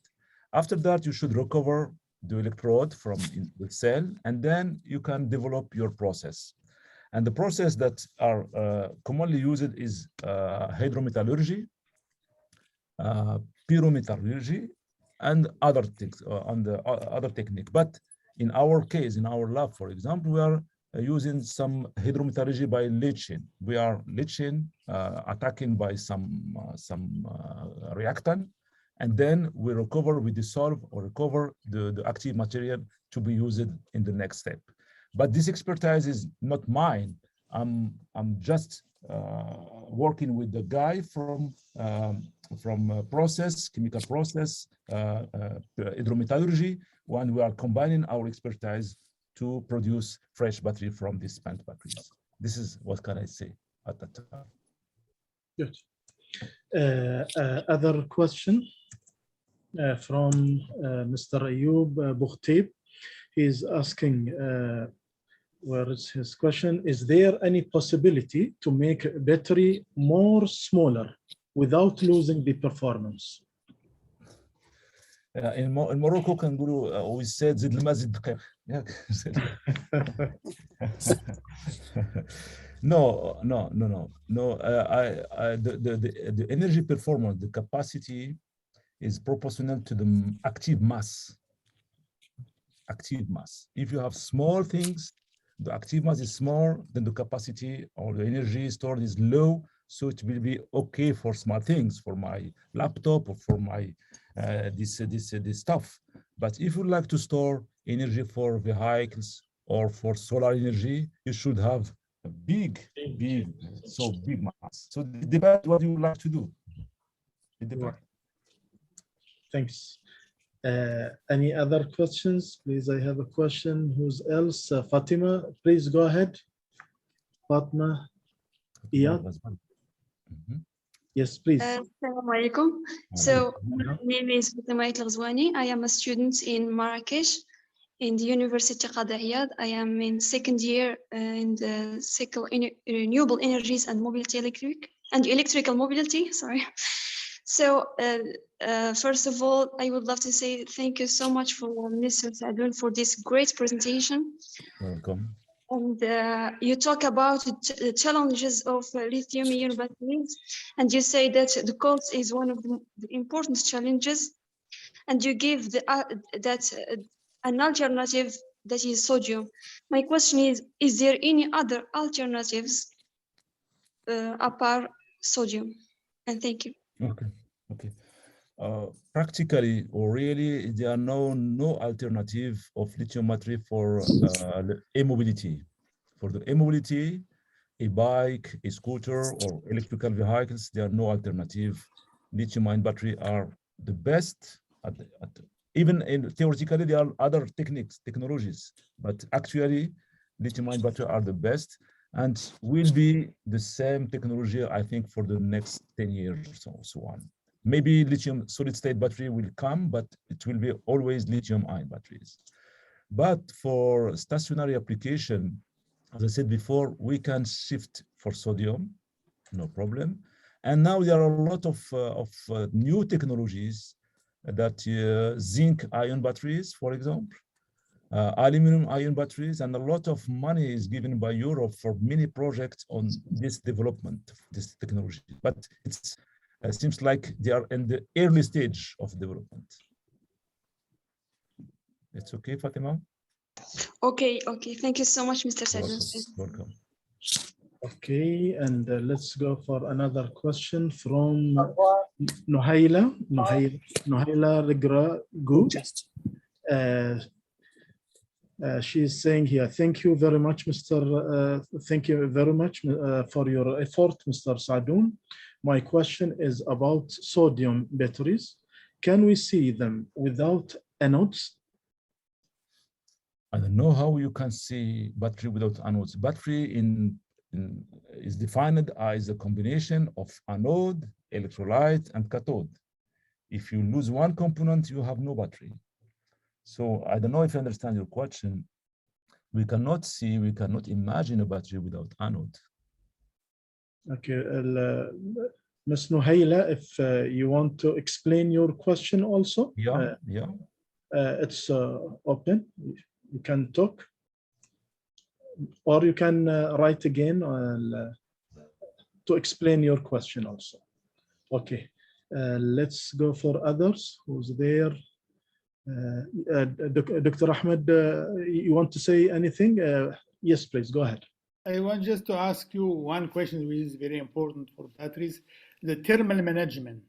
You know that if you want to go forward in Morocco for the electromobility and your car will go in the highway and it's the summer and it's very hot, thermal management is a very important issue. Do we have in Morocco some groups working on thermal management, like phase change materials, and there are a lot many things, because this is very important issue. Yeah, for sure. The battery management in terms of safety or thermal management is very important. We cannot drive like this. We should have something that manage energy, manage heat, manage temperature, manage many things. I think it's a hot topic, but it's a topic from electrical engineering guys. I don't know. I know that there are some people, but working in GOP and in Marrakesh, in Rabat, but I have really no idea who do what he's doing. But it's really now, if you open a battery, you will see that the battery management is the key to manage energy during charge, driving or driving. It's a very important point. And we are all buying battery management system from China. We should develop something in Morocco. It's not so complicated. I'm saying this because in the virtual learning university, I am looking for someone who can do this kind of it will be great. Yeah, it'd be great. Yeah, thank you. Yeah, this is what I always say, that we cannot, in the battery activity, we cannot work alone normally if you would like to develop something. You should have some electrochemists, some material scientists, some electrical engineering, some designer, and so on. This is like you should have a big consortium with the in the same topic, in the same activity. Yes, we have a question. Yes, you can talk, Dr. Nuruddin. Please go ahead, please. You can hear me, Mr. Saad? Yes. Yeah. Yes. Thank you for your effort. Firstly, thank you for the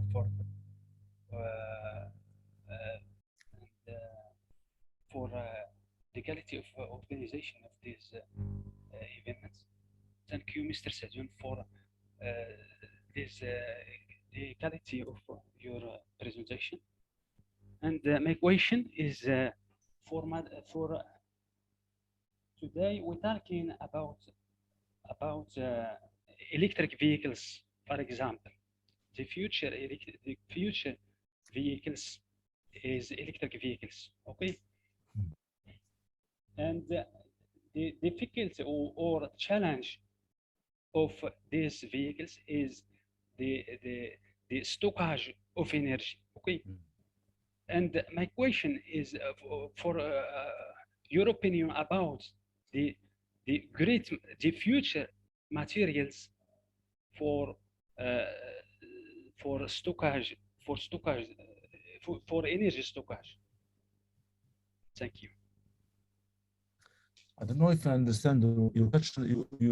I think you mean that the energy storage technology, like lithium-ion battery, is looking for raw material from Africa. Yeah. Yeah. I mean that the challenge of energy is not battery, but the materials energy storage. The storage of energy, okay? Yeah, but the batteries is a technology that store energy. You know, you store energy mechanically or by compressed air, but also you can store it by chemical way, by transforming to hydrogen, for example, green hydrogen or green ammonia or something like that. But also by using lithium-ion battery. When you are charging your phone, you are storing energy from the grid to your phone. You're storing to be able to talk in the street. This is energy storage. Yes, I'm talking about the great materials. For your opinion, what is the future of materials? Future of storage energy. Of energy storage. Yes. Of lithium-ion battery for lithium-ion batteries. Yeah. Thank you. Yeah. Very briefly, the main component of lithium battery are made from nickel, from lithium, from cobalt, less now, manganese, copper, and so on. And all these minerals are existing in African countries.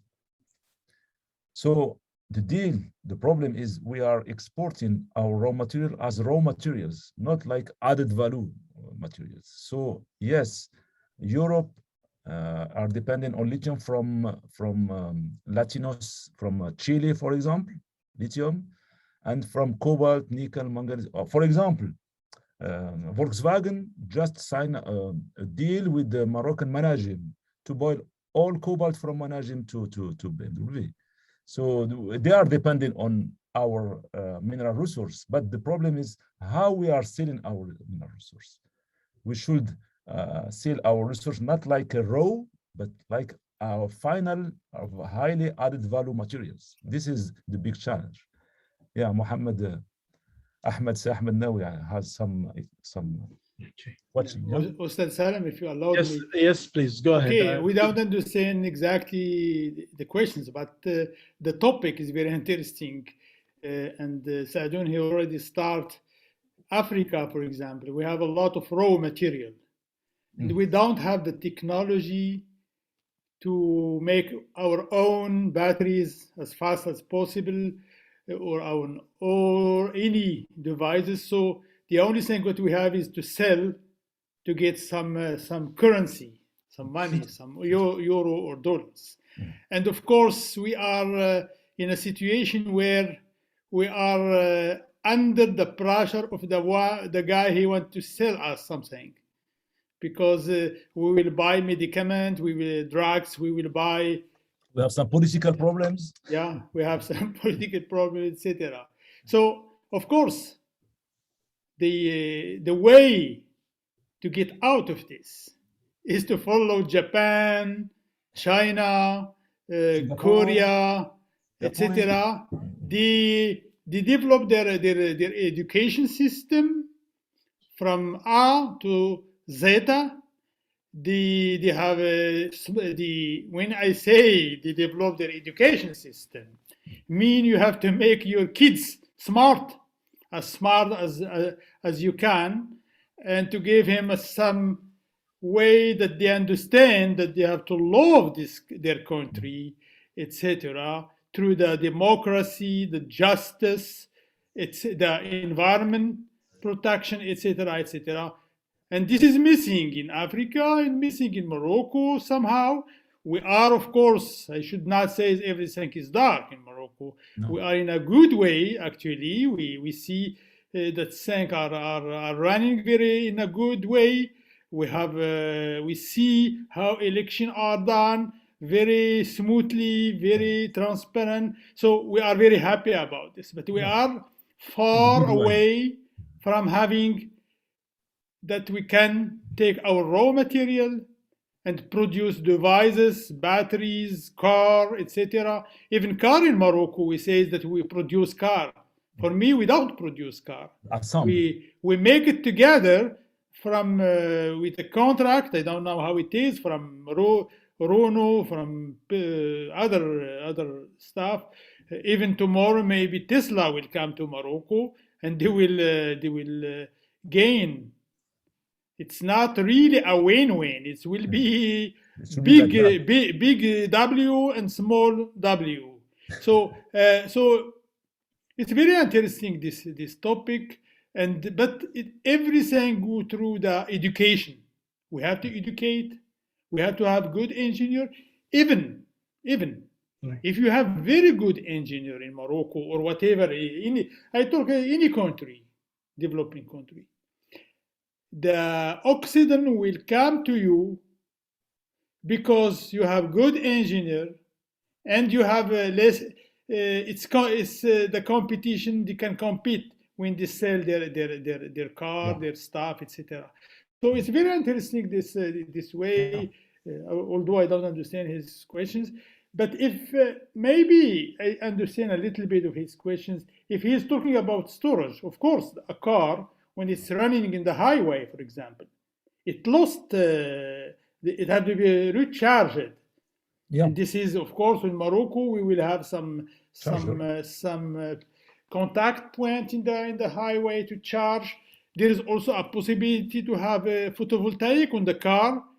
Meanwhile, you are running, you can charge. There are many ways to do things. So I think everything, as a conclusion, go through education. Yeah. That's our bottleneck, is education. I'm finished. Thank you, Professor Ahmed. Of course, this is what we need to move ahead with it in all our countries related to the education, and we have the know-how, but we need the support from all the partners, of course, the shareholders. There are two questions from Dr. Hassan Al-Mamoum and then Dr. Jamila Murabat. Please, Dr. Hassan, go ahead, please. Sorry, I forget to ask the most important question for me. So during the function of battery, does the temperature of a battery rise? The battery become warm or not? Yeah, it's you can feel it when you're charging your laptop or you're charging your cell phone. When charging, you see that there's some increasing of temperature. But normally your charger will control this. If you have a good charger, it will control the temperature, it control the voltage and so on. If you have bad charger, sometimes you can get higher temperature, and then you don't forget that we have a chemical reaction. And when we have a chemical reaction, we are transforming electrical energy to chemical energy. And the efficiency is not 100%. Some percent of electrical energy is lost, like Joule effect. Yes, so this is my most important point. Do you have an idea how much is the temperature? For example, is it 50, can reach 50, 40 degrees Celsius? I think in your battery you have the graphite. He can support high temperature. You have the cathode material. It can support.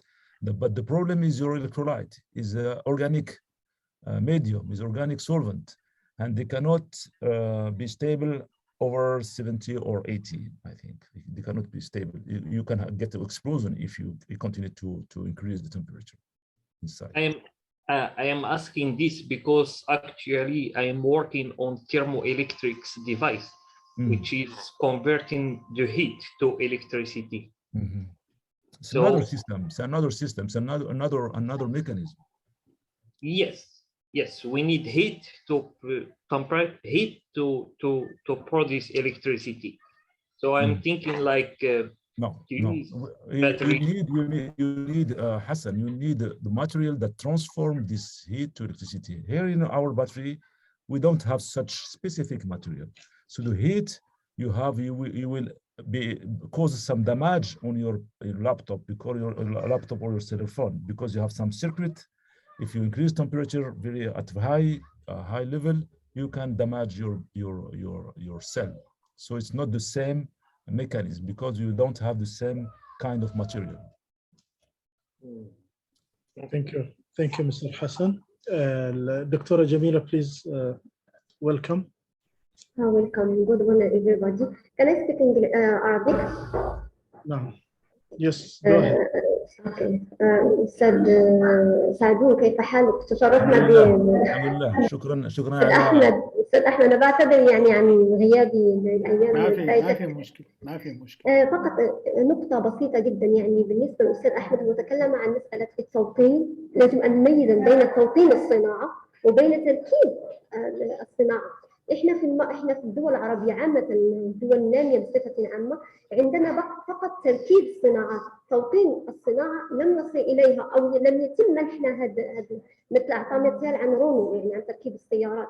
فعلا احنا فقط نقوم بتركيبها، اما تصنيعها 100% مثلا ميد ان مروكو 100%، ليس عندنا هذه ايضا مساله في لوائح الطاقة الشمسية. احنا فقط نقوم بتركيبها، ليس هناك يعني تصنيع او توطين الصناعة المحلية، يعني ميد ان مروكو 100%، يعني ما عندناش، ما كايناش ان احنا في المغرب وشاف في المغرب، يعني جميع الدول يعني النامية. لماذا؟ لان هناك ابعاد سياسية، هناك ابعاد يعني اقتصادية، هناك يعني ما يسمى حقر المعرفة او احتكار المعرفة في هذه المجالات. حاليا ما يوجد مثلا في ماليزيا، هناك نوع من التوطين حاليا في ماليزيا وبعض الدول الاسيويه، لكن الدول العربيه والدول يعني الناميه هناك يعني فقط تركيب صناعات وليس توطين صناعات او صناعه 100%. فقط هذه اضافه بسيطه يعني. وشكرا جزيلا على المداخله وعلى المحاضره يعني الرائعه استاذ سعدون. شكرا جميل. انا عندي يعني شورت انسر، يعني اكسبت تشاينا، كاع الصناعات في العالم راها مركبه، غير كان البرسنت اوف توطين عند الدول اكثر من البرسنت اوف تركيب. المغرب فور اكزامبل بروديوس سيمي كوندكتورز في المغرب، والسيمي كوندكتور كنصدروهم لدول اللي كيستعملوهم الطائرات ولا السيارات. غيره كان اللي كاين هو احنا كنركبوه لكن 95% يعني imported. Alors que the big countries 75 يعني موطنة local producer and they are completed by some kind of component that does not exist in such country. This is just بين قوسين. صح هي صح لكن الحاجه اللي هي اساسيه بالضبط مازال ما وصلنا للتصنيع لا ديالها. لا we are far. يعني النواه الاساسيه مازال ما وصلناها نعم. exactement. Great, yeah, I agree with you. Yeah. Merci, c'est gentil vraiment. Okay, thank you. Thank you. From Mustafa Sanuj, he's saying, thank you very much. Is there any cooperation with other leading researchers in this field, such as Rashid Yazami, in order to improve further progress and research in this domain? Yeah, this is a good question. During my career, I have a great opportunity to work with Rashid, but not only Rashid Yazami from Singapore. There are Khalil Amin from Argonne National Lab, Ilyas from ONL. There are some people over the world. There are good Moroccan over the world working on lithium batteries. And I have also, as I said, some of my students now are implemented in Europe, in Asia, in America. So we have this network. But you know, everyone has some priorities. We are working sometime we are working, but everyone has some priorities. And of course, why not? Yes, we started by project, and now really we don't have any common project. But no way, there are some good example for us. There are good colleagues, good friends. So any opportunities will be taken. No problem. Thank you, Doctor. I think now we have to move to the second session. Please, Mr. Ahmed Nawi, to present the next presenter. Yes. Okay, let's just thank you, Prof. Ismail, and you will have your conclusion. Okay, yeah, my conclusion is thank you very much for the kind word that I saw in the chat. And thank you, Professor Jassim, for providing stability and moderating the session. It's really kind from you to support all of us, question and answers in the good time. Thank you, Sir Ahmed, for your kind word and for everything, for the board, for preparing this video. And of course, it was a great pleasure for me to participate to this event. And of course, Ahmed, know that I'm open for any other event in the future. Just ask. I will be there إن شاء الله. شكرا جزيلا ونتمنى لكم التوفيق إن شاء الله. السلام عليكم. وعليكم السلام ورحمة الله وبركاته. السلام سي إسماعيل. السلام عليكم. عليكم السلام. شكرا. Thank you, Professor Sadoun. I expect from you such generosity and such input, and I think it's very important. إن أكرمكم عند الله أتقاكم. So I will move to another good and big friend. He is in Sorbonne, so I will first share for a few seconds my screen in order to be more accurate in the presentation. Could you see the screen, ladies and gentlemen? Yes, it is there. Okay, so I would like to know first if Professor Abdel Hafid Talib is there.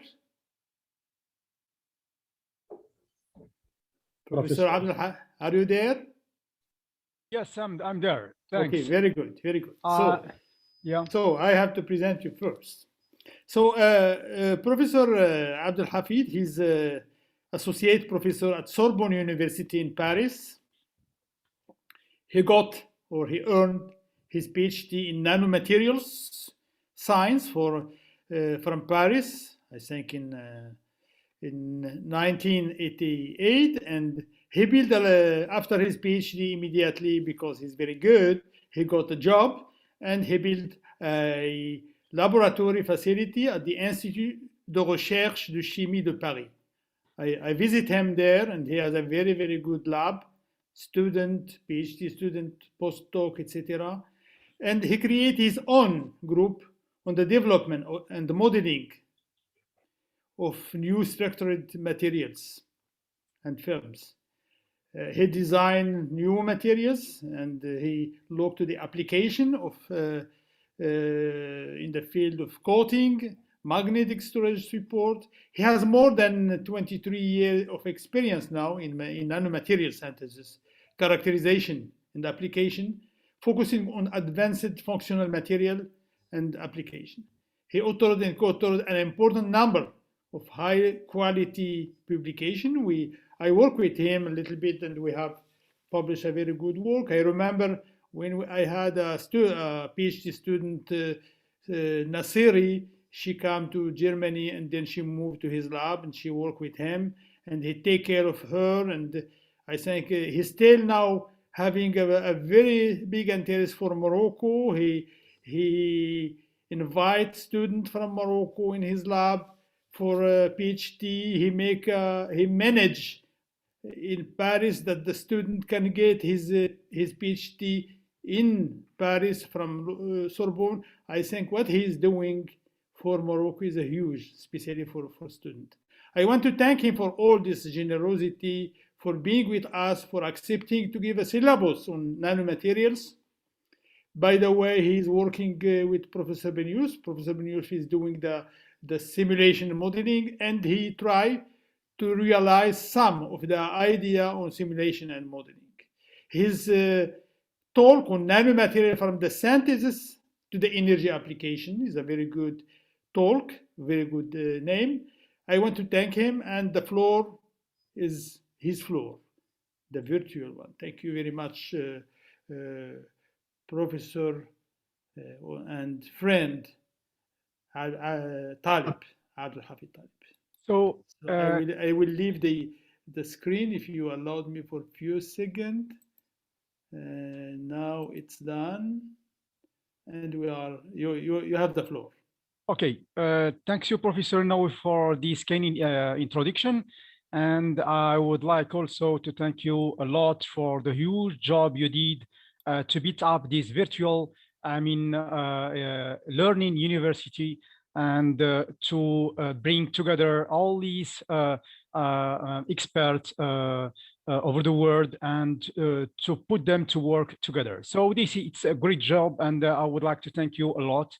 And I would like also to thank all these partners who provide many facilities to make this virtual learning university successful.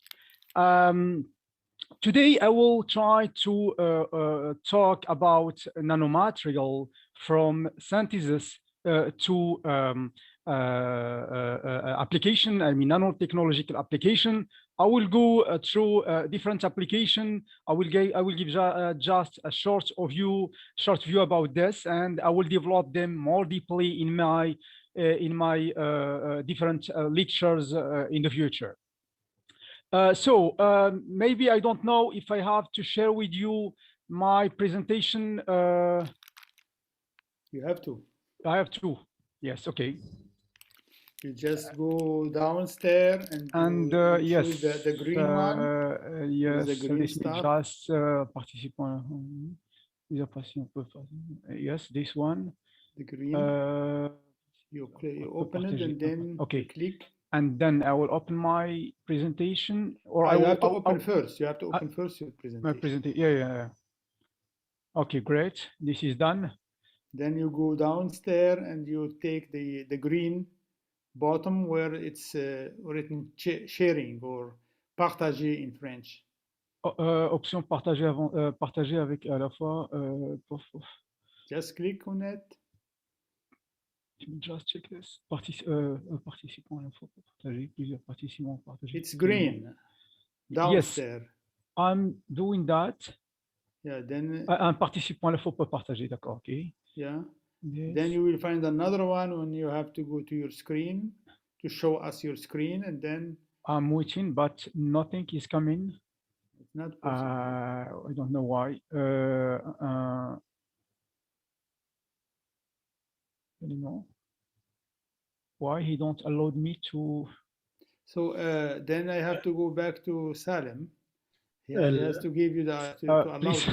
Yes, I'm with you now. I'll just get out from the share screen, close it, and be sure that your presentation it is on.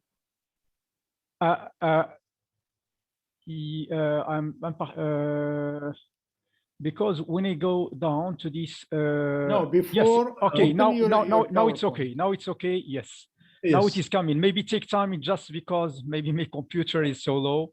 But now, yes, it's okay. I can share with you my presentation. This is. Yes. Now everybody now is. Yep. Yes, it's okay. It's okay now. Yeah. I'm just trying to make it full screen. Yes. Go ahead. Yes. No, not yet. Not yet. Now it's okay. Now, yes. Yeah.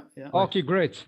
So thanks again, Professor Nawi, for your kind introduction. I will go ahead with my presentation, which is focusing on nanomaterial from synthesis to energy applications. And before starting my talk today or my presentation, I will say a few words about where I come from and where I am. And maybe I know that you say a few words about that at the beginning, but I will just make some very brief introduction to that. So I'm in Sorbonne University. I'm teaching in this university, which is in the heart of Paris. And I'm developing my research in this engineering school, which is called Paris Chimie Paris, which is also in the heart of Paris. We are not so far than Notre Dame and than Eiffel Tower and many very interesting, monuments or museum. Yes. So now let's go to, I will say a few words about what I'm doing in my lab and about a few words about my research. In my group, we are dealing with the synthesis of material within mainly these, bottom-up approach, starting from precursors and atoms, and we built, nano object, nanomaterial in which we built nanomaterial with controlled properties in terms of size, architecture, and so on. So we can prepare nanoparticles with different size. We can prepare different morphologies. We can prepare different architecture with more complicated, shape like, aggregate nanoparticles, raspberry nanoparticles, nanotubes, earthen, nanowire, nanobelt, and so on. We prepare also different, materials, both oxide and metal, such as titan oxide, silver, copper, gold, and so on. Once we prepare this nanomaterial, we are interested to prepare or to deposit them on the surface or on the substrate to prepare thin film based on this nanomaterial. And we can control the properties of these thin films. That means we can control the porosity or the specific surface of our film. We can control also the adhesion of this film on the surface. We have very good adhesion of our film on the surface. We can prepare different sticking of layer with different properties in terms of porosity, in terms of other properties like nature of material. We can, for example, make deposition of zinc oxide, titan oxide, gold, and so on. We can make different sticking of this layer. Once we prepare this thin film base of nanomaterial, we are interested both to study their properties and to try to see if they are interesting for given application. And we're open to all applications. We prepared some coating for anti-corrosion, for antibacteria. Also, we prepare some sensor devices based on our thin films, but also we use our thin films to prepare some, devices connected with energy like solar cell or lithium-ion batteries. And we try to improve their efficiency using different properties or tuning the properties of our nanomaterials. let's say a few words about the nano world. What we name nano world. Nano world is all nano objects within the range of 1 to 100 nanometers. And here we have just a comparison between this object and different objects around us, bacteria, for example, soot aggregates, virus, atoms, and so on. We can see that we are between atoms or molecules and some virus, bacteria, or some mites, hair, ants, and so on. So I will go to the history of nanomaterial or nanotechnology. The first time this, Richard Freeman talked about something very small. It's in 1959. Richard Freeman is Nobel Prize of the physical Nobel Prize at 1965. He showed that these he said that there is plenty of rooms down there, and means that there is mini scale down. And the first time nanotechnology was used it was in 1979, and it was used by Norio Taniguchi, and later other development were there, like in 1981. Binig discovered or built scanning toluene microscopy, which allow to characterize, object at nanoscale. And this equipment or facilities open many, access to develop, nanomaterial and nanotechnology. Another date, which is very important, it was in 1985, in which, a group of Nobel Prize, within them, Kroto, who discovered fluorines. There is the shame, it's carbon in spherical shape with, 50 or 60 atoms. Another very interesting date is, it is 1990, in which this Hoffman-Kramer succeed to obtain a huge, quantity of fluorine, which allowed them to study it and to use it for for different applications. In 1991, it was the discovery of nanotubes, which is also a very interesting material, and it was used in different applications in nanoelectronics and optoelectronics and so on.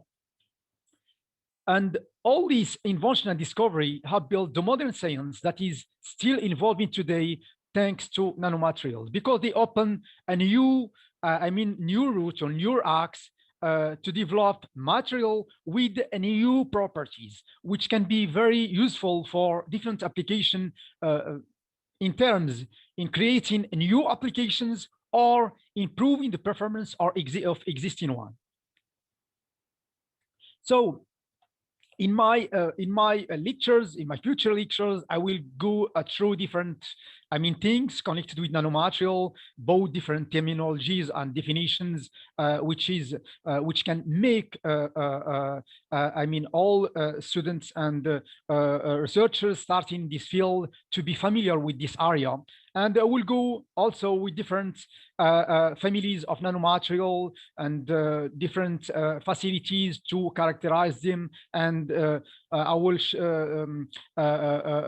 present some different properties, both optical, magnetic, electronic properties of nanomaterial. And I will talk about different applications connected with these nanomaterial. And I will end my this series of lectures with lectures dealing with nanotechnologies market. Now let's see. Let's go ahead with my talk today, in which I will start by giving a short review about the specific features of nanomaterial at nanoscale. Then I will move to show you different strategies to prepare and to study and some properties of thin films based on these nanomaterials. And I will finish my talk with some with different characterization. I will go briefly through different applications using these nanomaterials and improving their efficiency. And I will finish my talk with some conclusions. So nanomaterial at nanoscale have new configuration in which more the atoms are on the surface. Here it's a good example I show every time I have the occasion in which I show, in which it is shown gold nanoparticles with different size. And we can see when we reduce the size of these gold nanoparticles, we can go from this, it's the number of the total number of atoms in this column, and this it's the number of atoms on the surface. And we can see that when we decrease the number of total atoms, we can see that the percentage of number of atoms on the surface is increasing. We can go from 2.5% to 70%, which is in which we have a configuration showing that a huge number of atoms are now on the surface. So we can say at nanoscale, material show or exhibit a new configuration different than that we have the habit to have in bulk, in which we have more atoms in the bulk and few atoms on the surface. Now let's see, let's compare, nanomaterial with different physical, parameters. One of them, it's the mean free path. The mean free path, it's the trajectory in which the electron go through without having any deviation. So normally the electron go straight trajectory, and when it meets in chemical impurities, crystalline impurities, defect, the electron change its trajectory, and the length of this trajectory, it's what we call the mean free path. I will so here is some example of this mean free path depending on the temperature and the material. I take, for example, in this case, copper. At temperature of 373 Kelvin, the mean free path is about 30 nanometers. And we can see here that when we decrease the temperature to 77 Kelvin, the mean free path became 330 nanometers. Now imagine we have an object or we have nanomaterial which size is smaller than this 30 nanometer.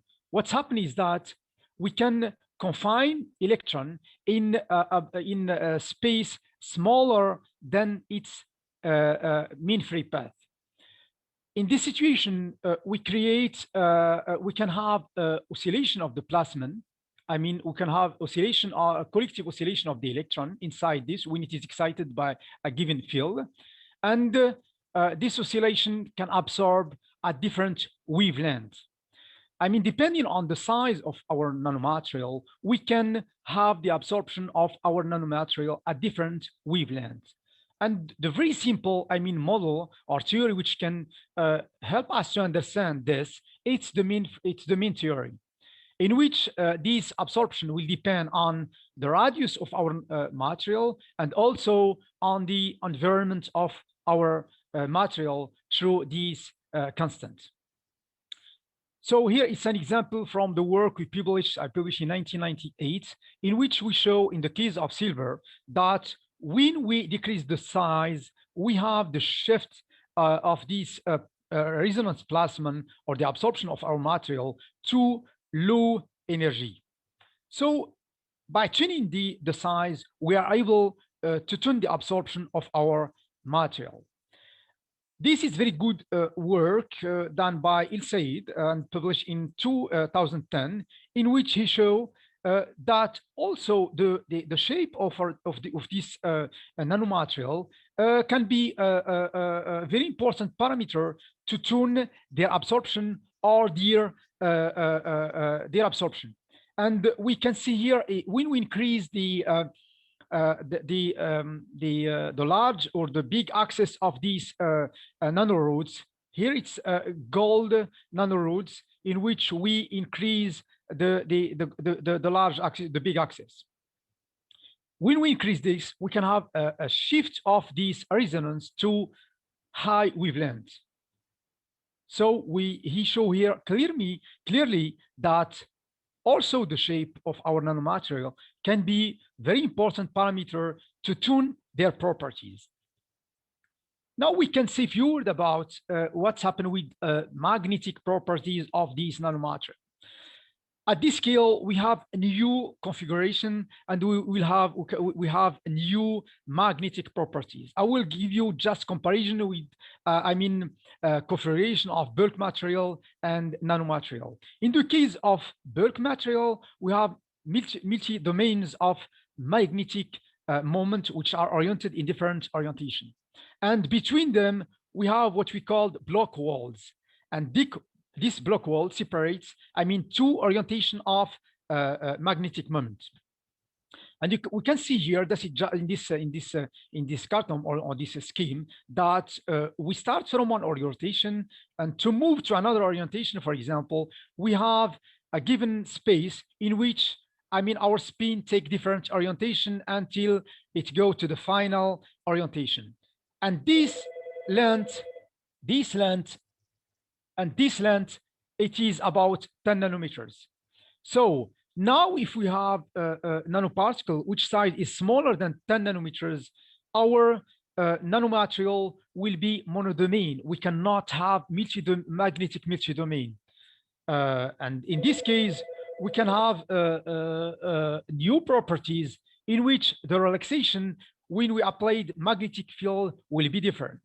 In the case of bulk material, when you apply the field, the magnetization, the magnetization of our material go within the displacement of our this block wall, okay, to make all spin oriented in a given orientation or in the orientation of the magnetic field. Now with the nanomaterial, magnetic nanomaterial, we can have a different orientation.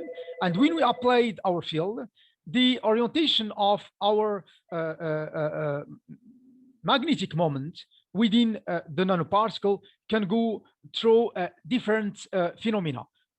One of them is what we call Brownian relaxation, means with large particles, we have a rotation of nanoparticles. And in this case, the rotation of the spin go through the rotation of nanoparticle. Now with small particles, it's what we call near relaxation. The rotation go through the rotation of the magnetic moment or the magnetic spin inside our nanoparticle and not the rotation of our nanoparticle. So here we see that we have new phenomena which arise from the small size of our nanomaterials. So I can summarize here just very briefly different, features of nanomaterial at nanoscale. We can have quantum size effect. It's what I show with this mean-free path. We have confinement of electron in small space, smaller than their mean-free path. We can have different properties which arise from these, like plasma resonance. We can have a new chemistry. For example, in the case of gold, bulk gold, it's inert chemically, but at smaller size, it is very reactive. We can have very high specific surface, up to 1,000 square meter. We can have new chemical formation like fluorine, like carbon nanotube, and so on. We can have new alloy also, like titan oxide, zinc oxide, and so on. So I show you that nanomaterial at nanometer size have new properties. But now, let's say what will happen if you put together these nanoparticles, or what's happened if we try to assemble them in different aggregates. Because we can have thin film of organized nanoparticles on the surface, or we can have aggregates of these nanoparticles to create a porous material, for example. In this case, I will show you later that the assembly of this nanoparticle can be an additional parameter to prepare material with properties, with new properties, or to tune the properties of these nanomaterial also. So give us this strategy, give us to this idea. Is it possible to build desired structure according to optimize properties for a given application? I mean, it is possible, starting from different elements, to predict the properties of the final, I mean, compound. I mean, in this case, we can use simulation. I mean, Professor Yusuf in his talk talked a lot about this, how we can predict the properties of materials starting from different elements. And also, we can create new materials and start to study its properties, because maybe we can have new properties. And in this case, the simulation can be very useful to help us sometimes to understand some very complicated properties. So both these strategies are complementary, because simulation and the preparation strategy are complementary in both sides.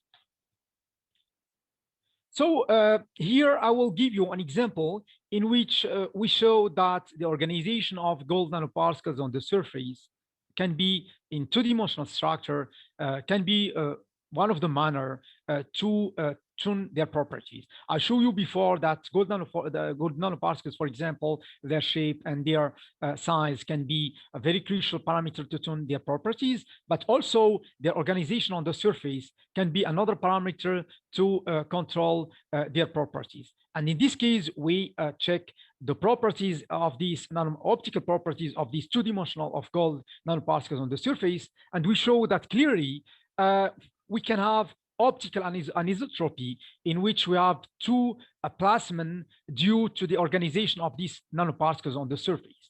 And we check this by scattering tunnel microscopy, and we collect the photon emitted from this material after relaxation here. So we can see here that when you apply 2.1 volt between the tape of our scattering tunnel microscope and the substrate, we can see that the maximum photoemission is between the nanoparticles. And when we applied higher voltage, 2.5, we can see that the maximum now is on the top of the nanoparticles. In these two cases, what's happened is that in this case, we excite plasmon on the top of nanoparticles. And in this case, we excite, I mean, the plasmon perpendicular to our substrate. And in this, sorry, we have.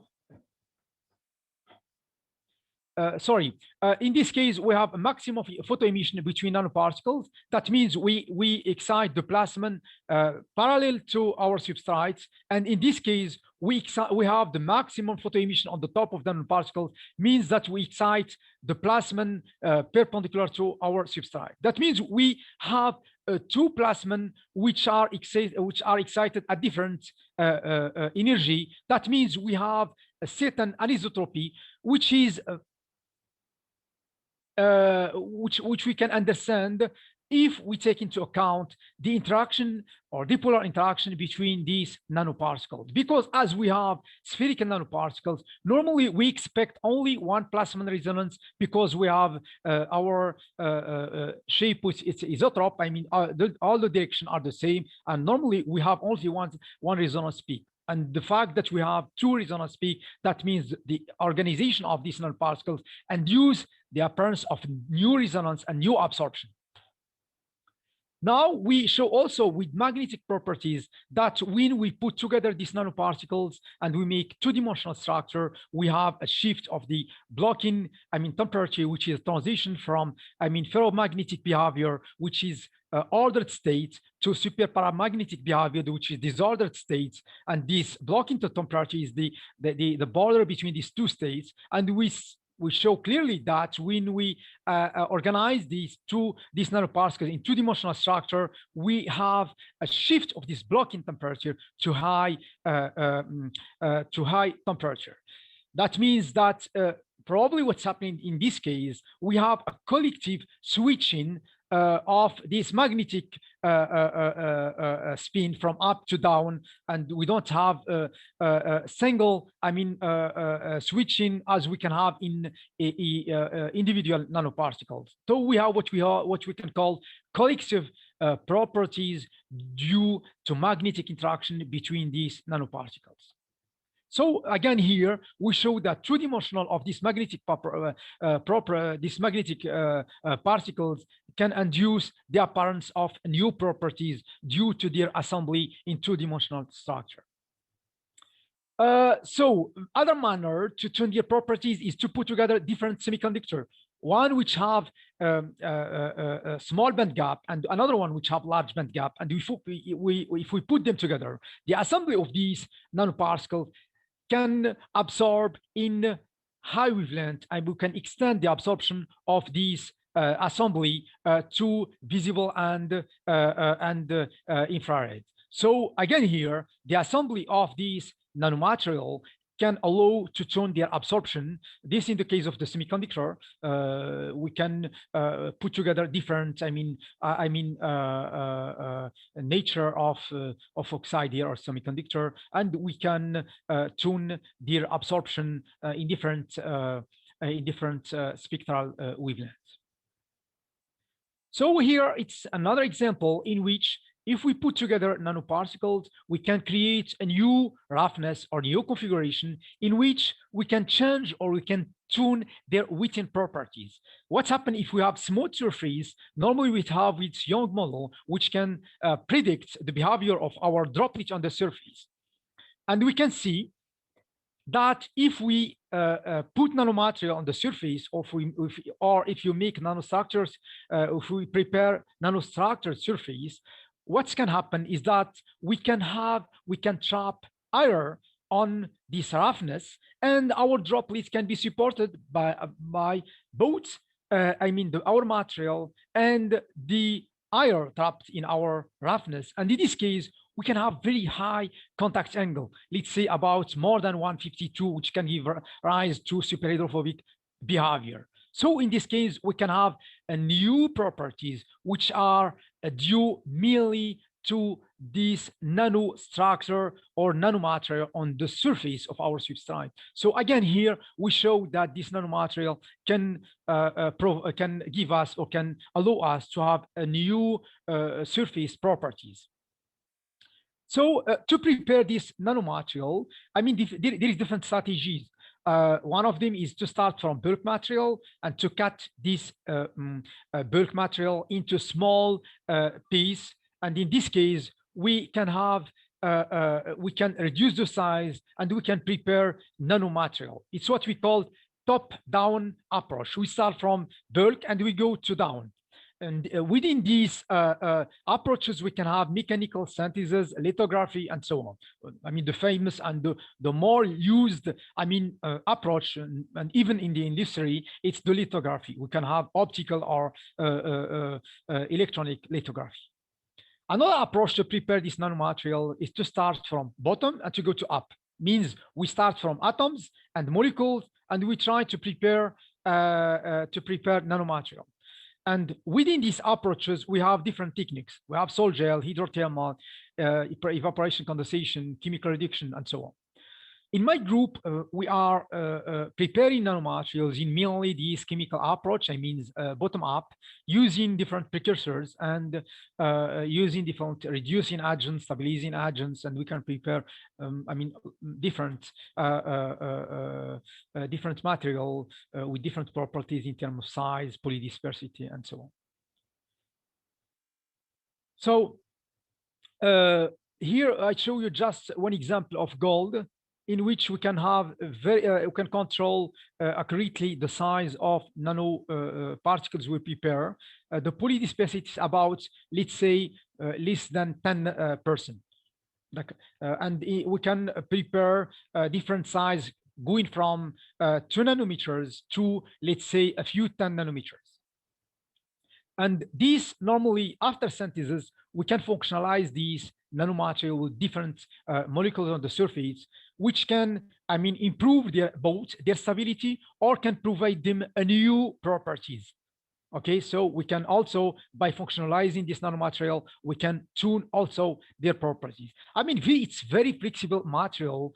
We can have different, I mean, manner to control these their properties within the synthesis, after synthesis, using different process. In this case, I will show you, for example, one of the method we use to prepare in our lab nanomaterial. We use hydrothermal technique. This technique is used to prepare nanomaterials, and in which we mix our precursor in an autoclave, which is a vessel in which we can control the temperature and the pressure. And in this case, we have additional parameter which allow us to control the parameter of our synthesis. It is commonly, this is just some definition, it is commonly accepted that hydrothermal synthesis is the reaction in aqueous media above 100 degrees C and 1 atmosphere. In non-aqueous media, it's what we call solvothermal method. So hydrothermal, it is a synthesis in aqueous media. Hydrothermal method involves the use of autoclave, in which, as I see you, we can control both the pressure and the temperature. So in this case, sorry, just a minute.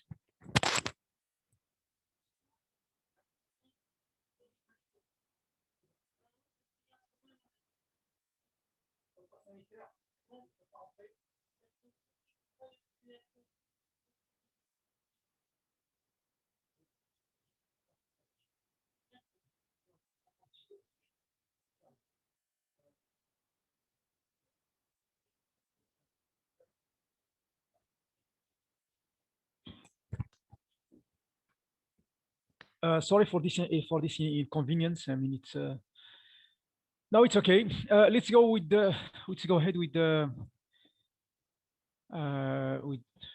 presentation.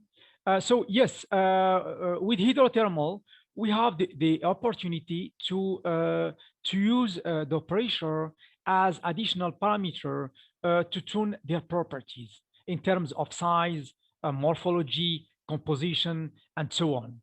And this technique is very interesting technique. Why? Because it's allowed to prepare large scale. We can have large scale production, let's say a few grams to a few kilograms, depending on the size of this autoclave or reactor. We can control the properties of this powder in terms of size, morphology, and so on. So using this method, we prepare different, material. Here I show you an example of titan oxide, in which we can control the size. We can go from few nanometers to few hundred of nanometers. And we can control also the phase of our nanomaterial. Because as you know, as most of you maybe know, that titan oxide crystallizes in different phases, rutile, anatase, and brocade. And in this case, we are able to tune, very correctly the anatase and rutile phase. Here, depending on the annealing temperature after the synthesis process, we can tune this percentage. And we can also tune, can prepare different architecture of this non-material group from aggregate from a few aggregates of a few particles to aggregate of, let's say, more than 100 nanoparticles. And in this case, we have the opportunity to prepare porous aggregate in which we can control also the specific surface of our material, because we can control the porosity of this material, and the size of the pore can go from, let's say, 3 nanometers to 10 nanometers. So we can prepare different, assembly of nanomaterial. Here, for example, it's an assembly of gold nanoparticles. This bright spot here, it's gold nanoparticles, and the aggregates are titan oxide nanoparticles. So we are able to prepare different assembly of nanomaterial, two oxide, an oxide and metal, and can have different combination of combination of these of material.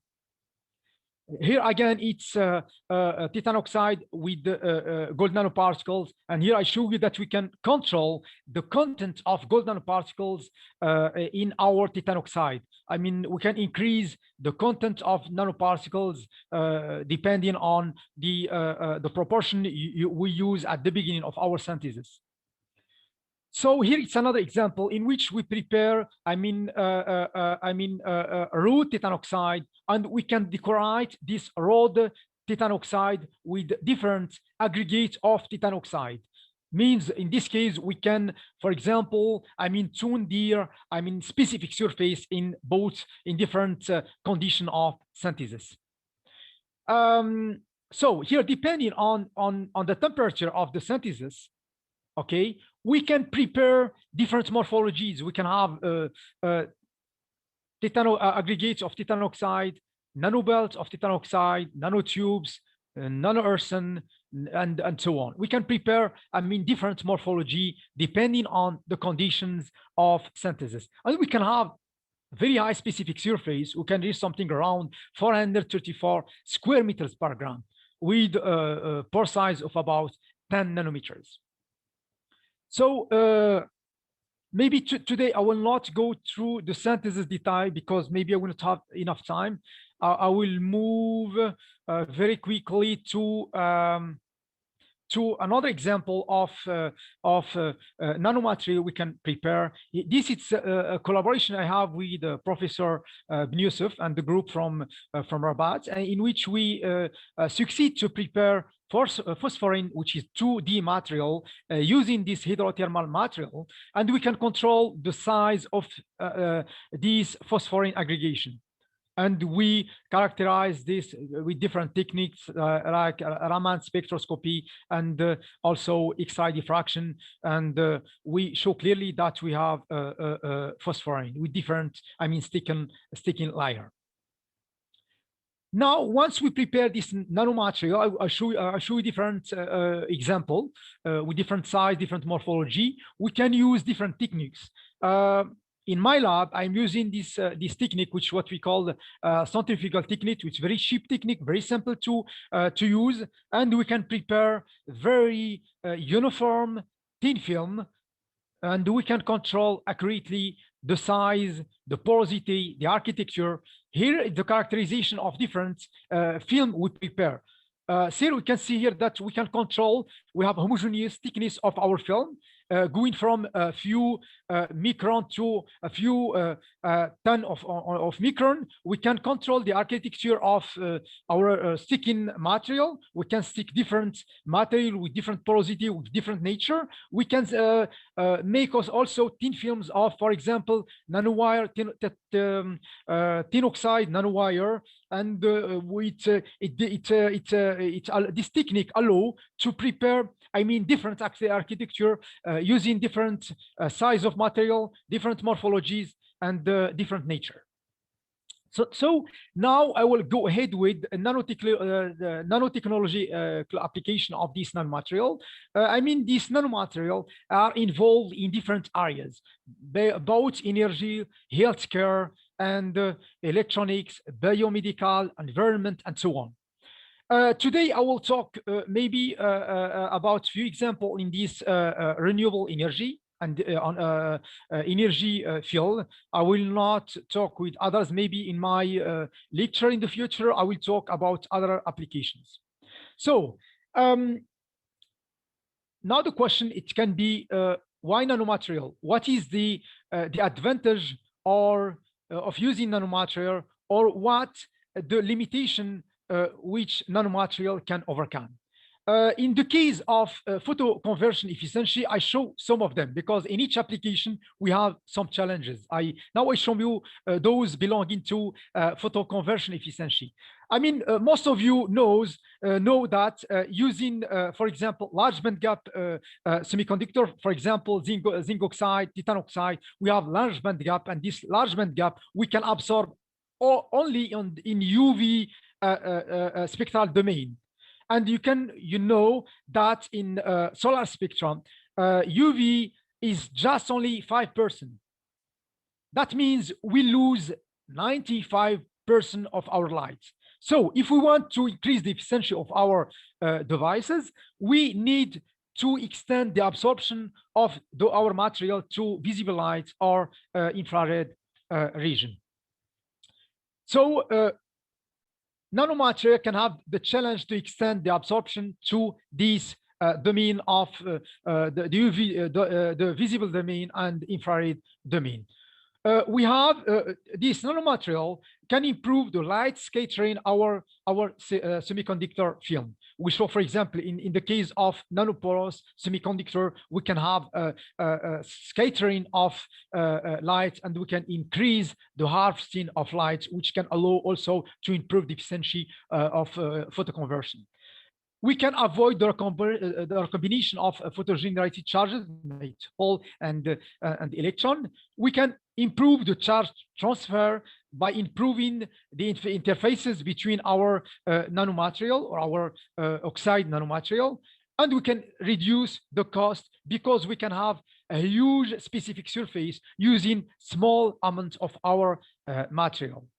So, for example, in the case of dye-sensitive solar cell, we show clearly that using aggregate nanomaterial, we succeed to, to improve the efficiency and to resolve some problem related to the appearance of cracks, which is one of the big problem of solar cell, which reduce strongly their efficiency. In our case, we show, for example, that the aggregates which have 10 nanometers, which have 100 nanometers, can improve the efficiency. And here we can reach something around 4.3 percent. I mean, here just to show that the aggregation can improve. We can improve the process and maybe to go higher than this efficiency, but in our case, we stop here, and now we are some work doing to improve the efficiency. But the best we have now it's 4.3. I know it's very low, but I show you that the aggregation of this nanomaterial can be a parameter to use to improve the efficiency of photoconversion.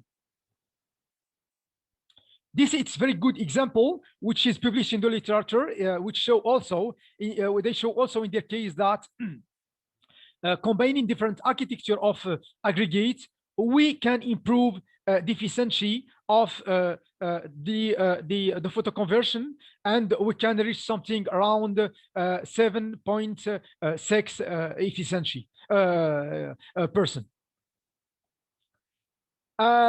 Using nanomaterial, we can also improve the performance of water splitting.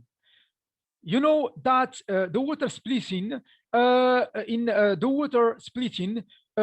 we need material which oxidation and reduction of water is within the band gap of our semiconductor.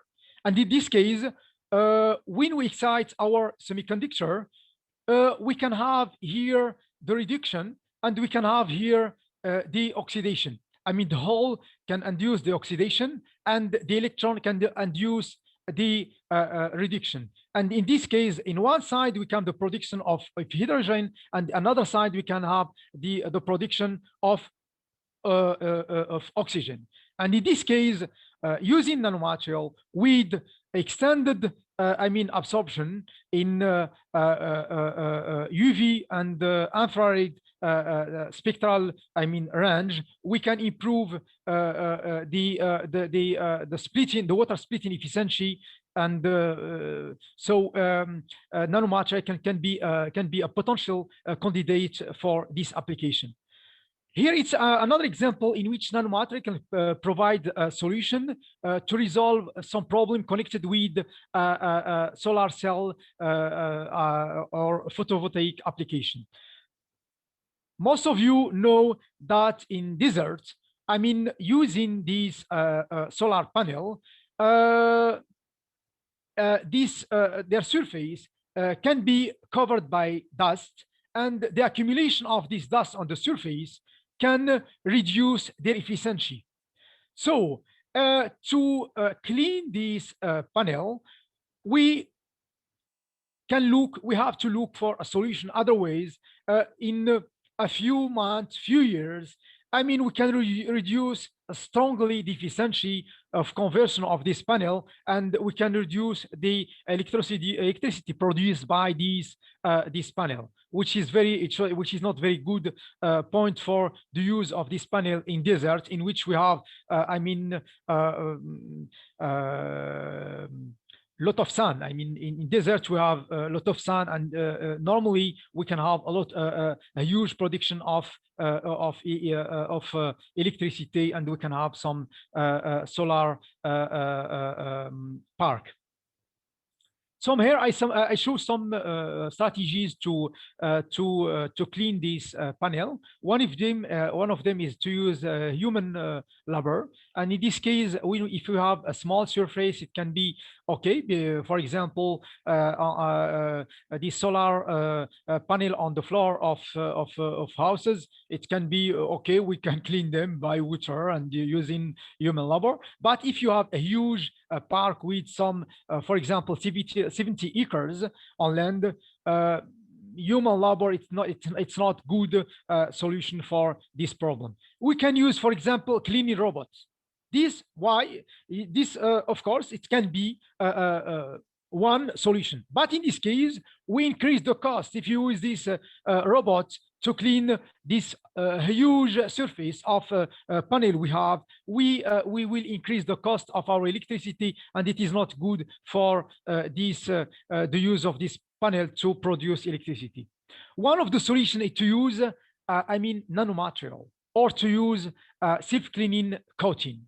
So in this case, I show you here an example, which this is a patent we have with this company, in which we succeed to use, for example, raspberry nanoparticles of silicon oxide. And in this case, we succeed to have, very complex requirement of this photovoltaic panel. That means we need to have transparent, coating, and at the same time, we need to have a rough panel to have this super hydrophobic coating. You know that if we have a rough panel, we reduce the transmission, which is not good for this application. So we need to have a balance between the roughness and the transparency of this coating. And in this case of silicon oxide nanoparticles, we succeed by using different size of nanoparticles to prepare both transparent coating, which transparency it's about, let's say, 80%, and we still have super hydrophobic coating, which is very useful for self-cleaning coating. Because if we have super hydrophobic surface, the droplet, for example, of water remain spherical on the surface, and it can roll on the surface, and within this process of rolling, it can take with it all the dust on the surface, and which can allow to clean the surface. Another example of the use of these nanomaterials is lithium-ion batteries. By controlling the aggregation of these nanoparticles, we can prepare powder with high specific surface, which can increase the contact between our material and the lithium ion, which we can increase the insertion of lithium ion in our material, which we can increase also the speed of insertion, and means we can increase the speed of charge and discharge, because we can make short the path of lithium within our which can make faster the lithium ion diffusion in our material. We can have high specific surface because we have high specific surface of our material, which can increase the amount of lithium inserted in our material. We can have elastic behavior, because as we have this mesoporous material, this porosity can alleviate or can reduce this stress during charging and discharging, in which we have a volume variation. which can improve the mechanical properties of our material, and which we can improve also their cyclability. In this case, for example, we show that with this nanomaterial prepared at 200 degrees C, we can have a good, capacity, which is more than 225 milliampere hour per gram. And we show clearly that the size of these aggregates and their porosity have a very big influence on the performance of our lithium-ion batteries in terms of capacity and cyclability.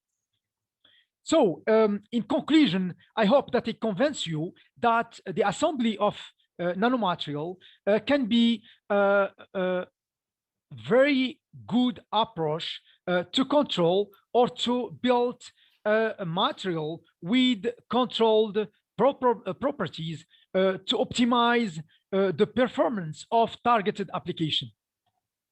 So at the end, I would like to thank, all my students which worked in the different results I present, and different colleagues of me, and also some partner who supported, different projects in which the results I show you were obtained. And I would like to thank you for your attention, and thanks. Thank you. Okay. Yes. Thank you, Professor Abdel Hafiz. Professor Ahmed, are you there? Yes, I am here. Yes, go ahead, please. Okay. Thank you very much.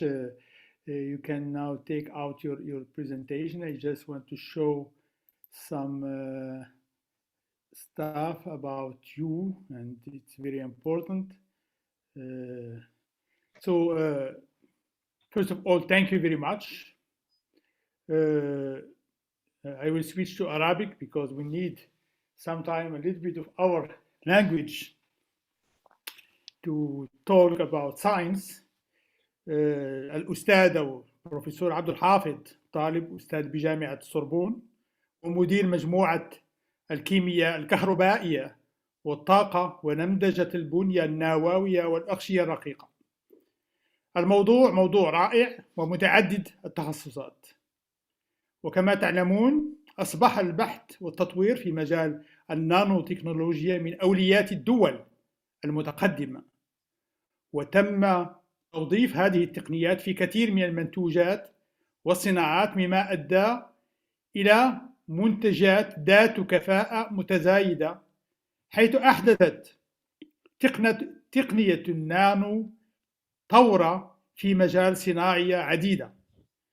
جوهر تكنولوجيا النانو كما قالها الأستاذ عبد الحفيظ هو تطوير أدوات تمكن من الحفاظ على مقياس النانو، أي حجم لا يزيد عن حجم بضع عشرات من الذرات، لكي يتم الحفاظ على خصائص الفيزياء والكيمياء لجسيم فردي بمقياس النانو.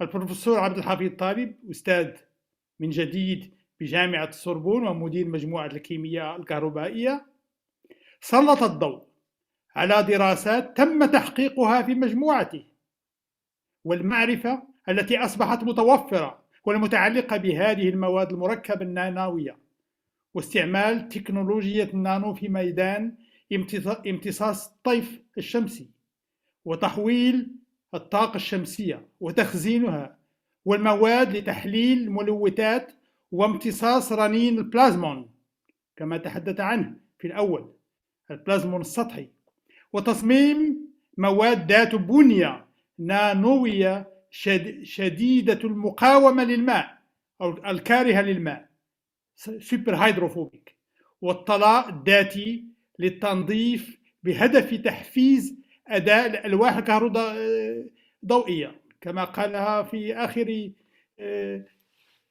حصته. نحن محظوظون بوجود زميلنا وصديقنا عبد الحفيظ كعضو في الجامعة الافتراضية. المنهج الدراسي للأستاذ عبد الحفيظ سيتم تدريسه في انسجام كبير مع الأستاذ ابن يوسف المسؤول عن المنهج عن المنهج الأكاديمي حول المحاكة والنمذجة للمواد والطاقة. بعض المواد التي تنبأ بها الأستاذ بن يوسف تم استكشافها تجريبيا في مختبر عبد الحفيظ بجامعة السوربون. فزميلي وصديقي البروفيسور عبد الحفيظ هنيئا لك. والآن الكلمة للأستاذ سالم. شكرا بروفيسور أحمد، وكذلك شكرا للبروفيسور عبد الحفيظ طالب على البرزنتيشن الجميل. Let's now move for the questions. الأسئلة والمداخلات أيضا سيكون الآن مفتوح للجميع بالأسئلة المباشرة، وأيضا بإمكانكم الكتابة بالشات أيضا. هنالك منال بطاس and I will come to you. خلينا نأخذ المحادثة صوتية. Please Professor نور الدين, go ahead please.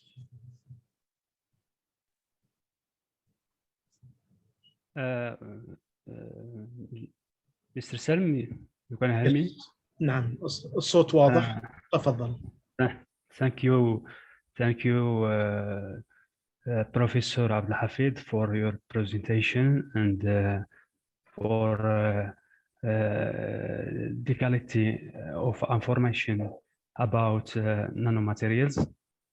My question is about the methodology is synthesis, the synthesis technique of nanoparticles, for example.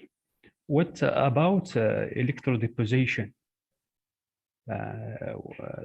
The technique of electrodeposition for preparation of nanoparticles. Thank you. Thank you. Okay, thanks for your question. And yes, I did in the past. I mean, I prepared some nanomaterial using electrodeposition. But as you know, in electrodeposition, you need to have conducting electrode. Okay, and in the case of electrodeposition, I mean, the most material we can control accurately, it's metallic nanoparticles. I mean, oxide nanoparticles, we can deposit them, but it's not in controlled manner. And with electrodeposition, we need to apply current. You understand me? In our, for example, in the chemical synthesis, we don't need all this. We just mix a precursor, maybe just controlling the temperature, and you can prepare, I mean, different amount of your nanomaterial. We don't need any potentiostat, any very expensive equipment. And we can prepare different, I mean, nature of nanomaterial, both oxide and metallic nanomaterial. But yes, you are right. Electrodeposition can be another manner to prepare, which is belonging to, I mean, bottom-up method, which can allow to prepare nanomaterial. I prepared in the past. I mean, I did a lot of work using this technique to prepare nanomaterial. Although I didn't present them here because I go very briefly through different examples just to show you an overview. But yes, I did that in the past. Maybe in my lectures in the future, I will give some example. Yes. Thank you, Professor Abdel Hafid. I follow with your publication and about electrochemical sensing. You worked about electrochemical sensing. Yes. In this field, electrodeposition. Your opinion about this field, electrodeposition is a good technique, or there is many other technique you can suggest for this field. Thank you. Yeah. Yes, I did in the past different work. We published different work, and even very recently we published a work, very interesting work dealing with the use of gold nanoparticles to prepare performing sensors with very low limit detection of about, let's say, picomolar. Yes.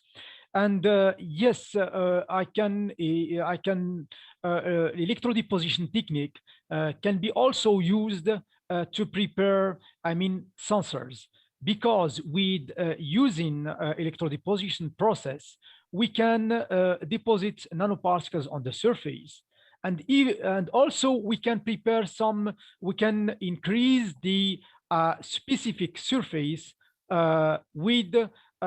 For example, preparing dendrites. You know that dendrites, we have a very huge specific surface on your electrode. We can increase it. And as you know, one of the parameters to increase or to enhance the performance of your sensor is to increase the surface, which can be in contact with the species you are targeting to detect in your solution.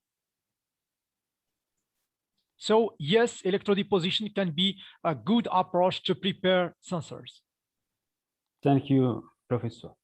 Yes, I want to add something to this answer to your questions.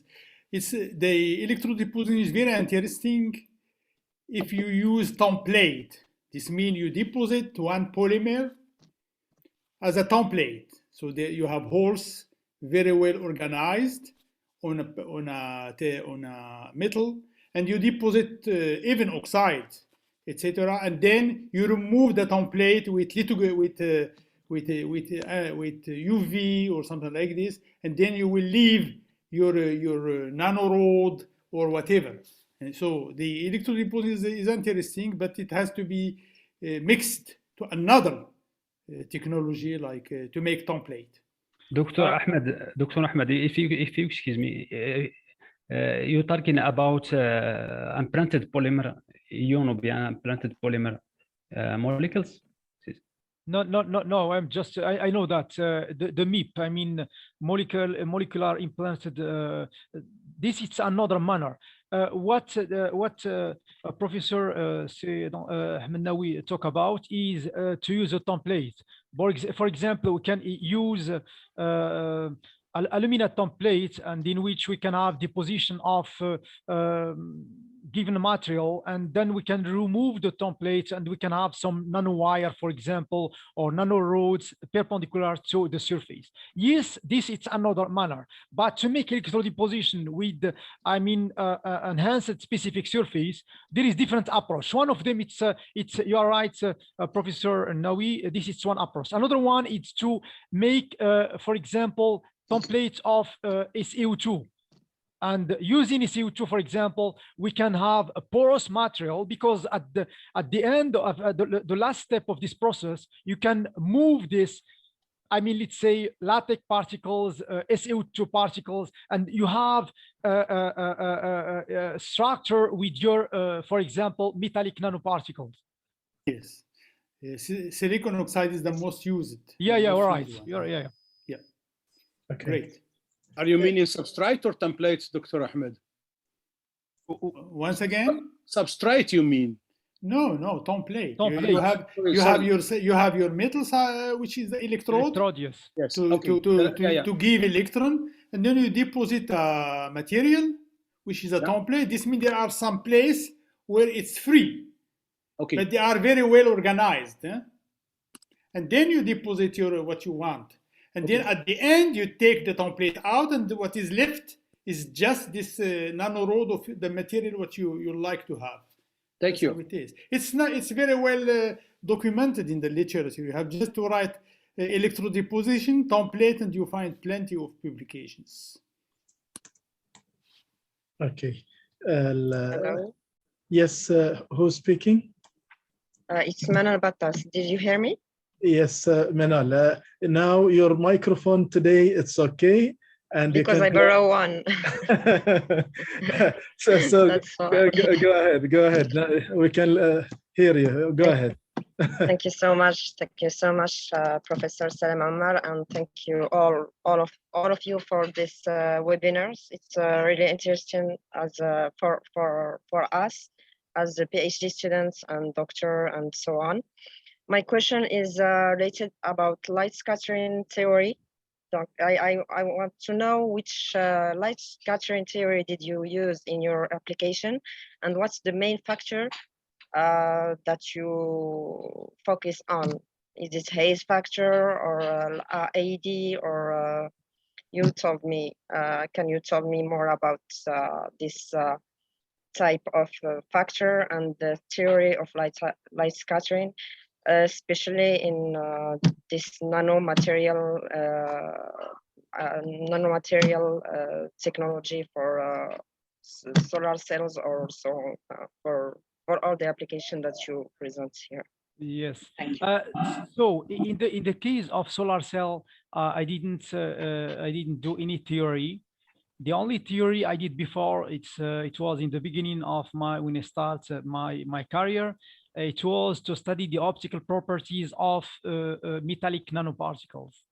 I show you some example with the tuning of the plasmon depending on the organization of the nanoparticles, the size of nanoparticles, the shape, and all this. I study it.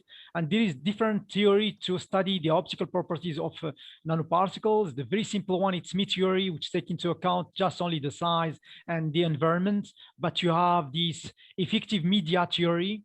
For more complicated, we have a general, I don't know if the word is the exact word in English, generalized meteory. I mean, it is the extension of meteory to anisotrope shape particles, because meteor, it's only for spherical particles. If you want to study, for example, the optical behavior of nanorods, nanowire, and so on, you need to use this extended theory. And you can have also these, I mean, what we call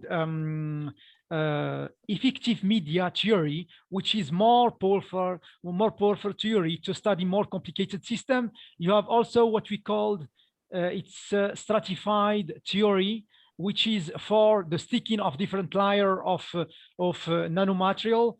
I mean, there is a lot of theory for this. For solar cell, I didn't do any theory to study this. We did just only experiments. Okay, all right. Thank you so much. Thank you, Manan. Professor Tariq Shafiq, please. Welcome.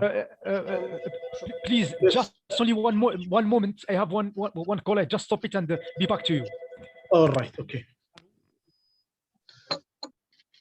J'arrive, dis-lui qu'ils attendent. Je vais arriver. Dis-leur qu'ils m'attendent. D'accord? Merci. Merci. Sorry again for this inconvenience. It's okay. So I will just make it shorter, Hafid. First No, of all, don't worry. Now it's okay.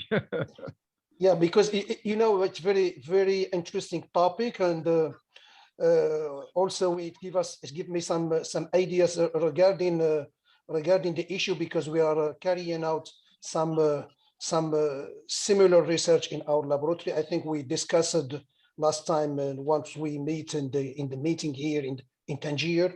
So yes, my question is mainly related to the point you mentioned regarding the possibility of scaling up the solvothermal synthesis procedure.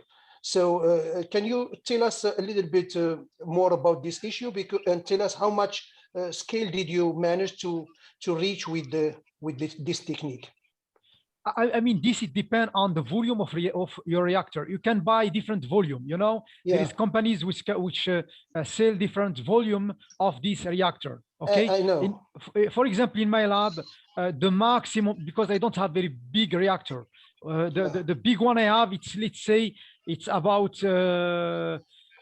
something around 50 milliliter around. Yeah. It's 47, something like this. Yeah. Yes. I know. This is the big one I have, but it is possible to buy a very big one. It is more expensive, but it depends. For my need in my lab, I don't need big one. Yeah, we need this because because we were working in the project financed by Irizan and the Ministry of Energy. Yes. Because we try to make these nanoparticles as an additive for wind turbine lubricants, and specifically for using them in very hard, I mean, very tough conditions, such as desertic climate condition, etc.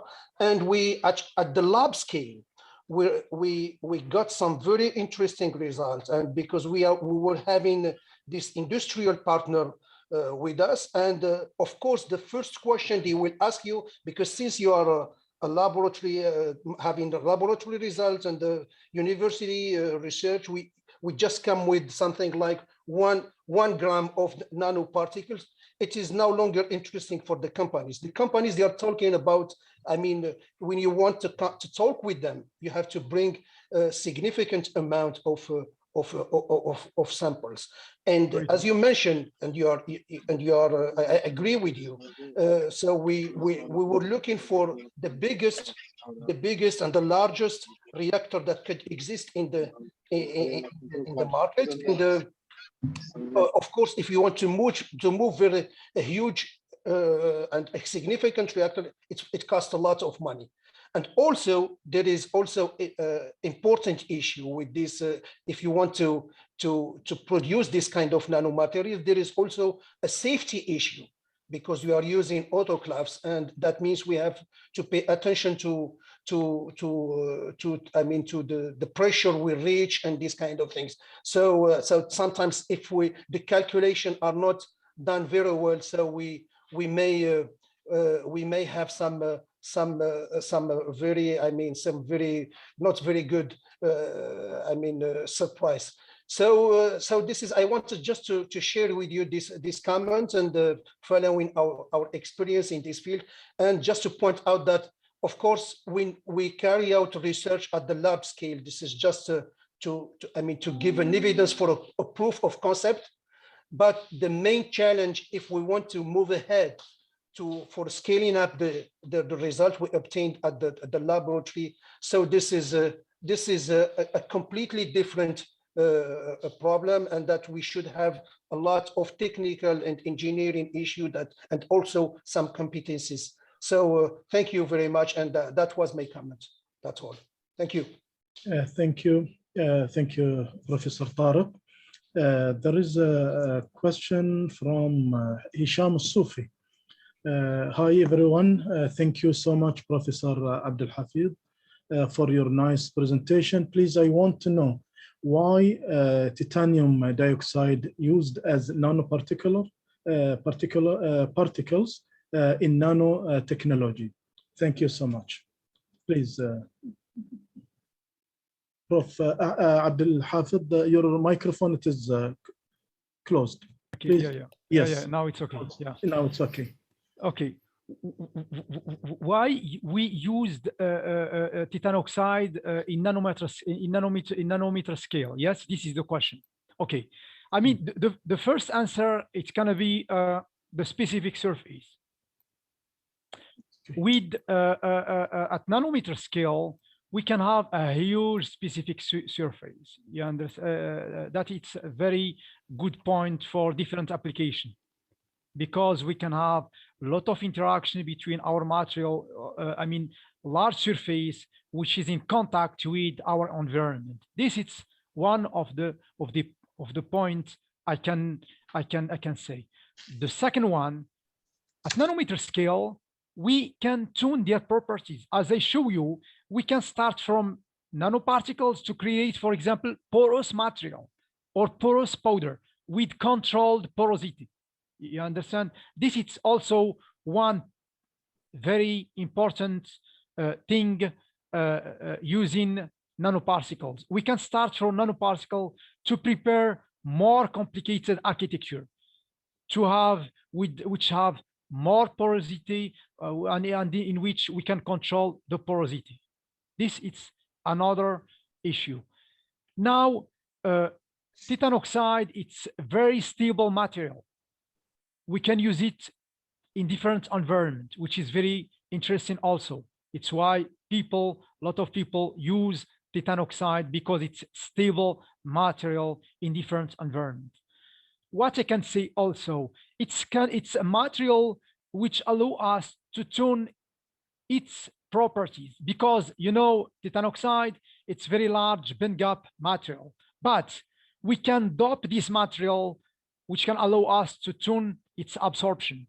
We can extend its absorption by combining it with other semiconductors which have a narrow large band gap. I mean, it's a manner, it's approach to prepare a material with controlled properties, which can be a very powerful approach to optimize different applications. It's I clear. don't know if I give if I answered the question of this I hope the answer it is reached. If there is any other comments or you want to ask more, please you can put it in the chat, or you can raise your hand also to give more question. We have Professor Hassan Al Hamoum. Please welcome. Thank you so much, Professor Salim. I am doctor, but not professor. Dr. Hassan.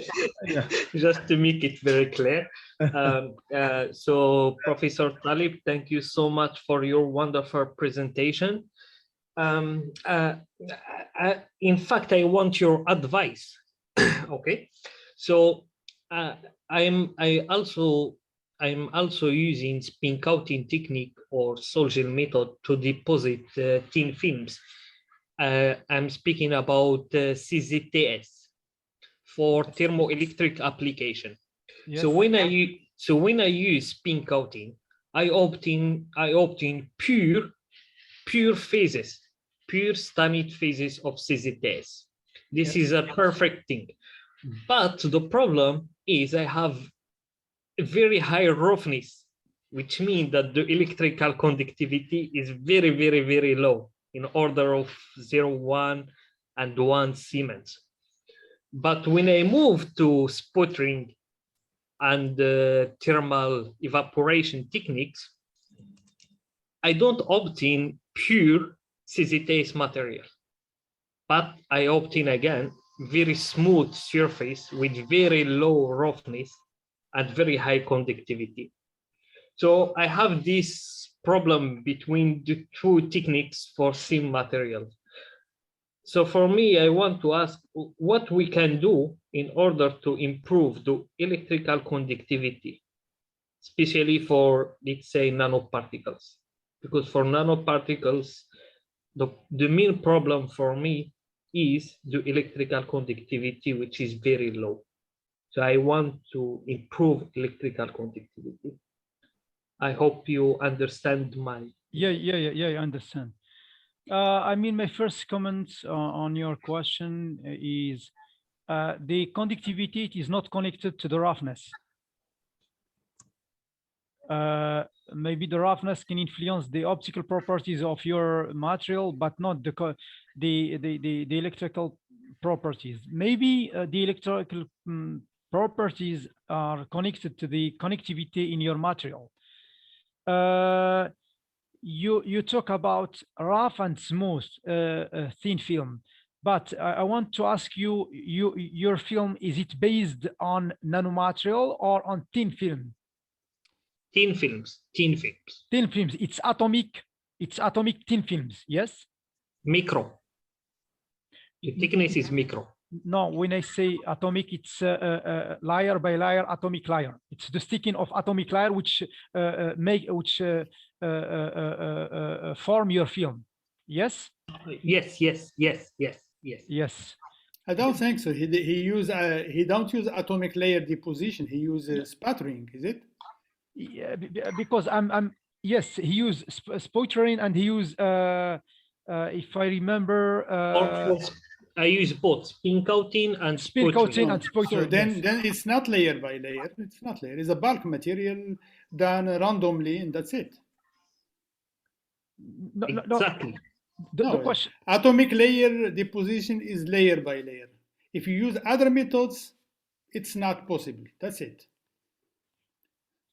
You can have a film based on nanomaterial with using these two techniques.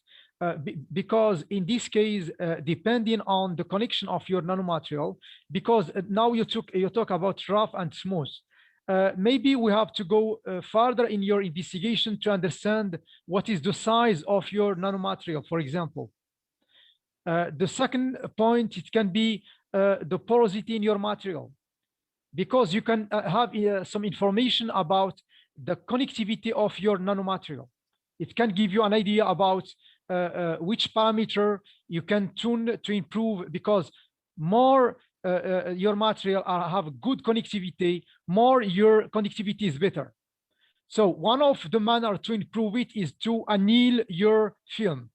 The annealing process generally improve the crystallinity and also improve the connectivity between your material, and in the same time it increases the conductivity of your film. This is maybe one approach you can try, but you have to understand exactly the structure of your material. Is it made of small nanoparticles, big one? What is the shape, and what is you can have an idea about the connectivity and so on. It can give you some ideas about the difference between the properties you obtained depending on the technique you are using.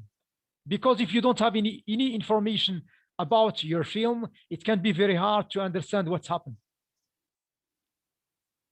May I say something, if you allowed me? Yes. I work on CZTS a lot, and also this phase, Stanit.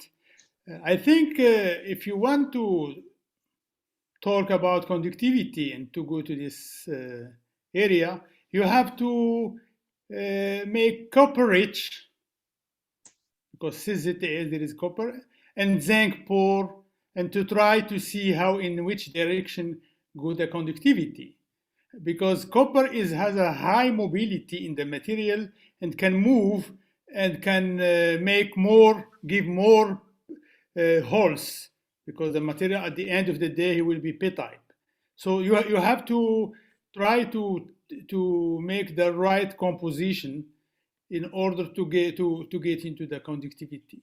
Another point you say is you have pure stanite, you have pure crystallite. I think it's very difficult. I have the same problem in the beginning when I made films with stanite and they make X-ray diffraction. I see only X-ray diffraction with good peak, which is exactly stanite.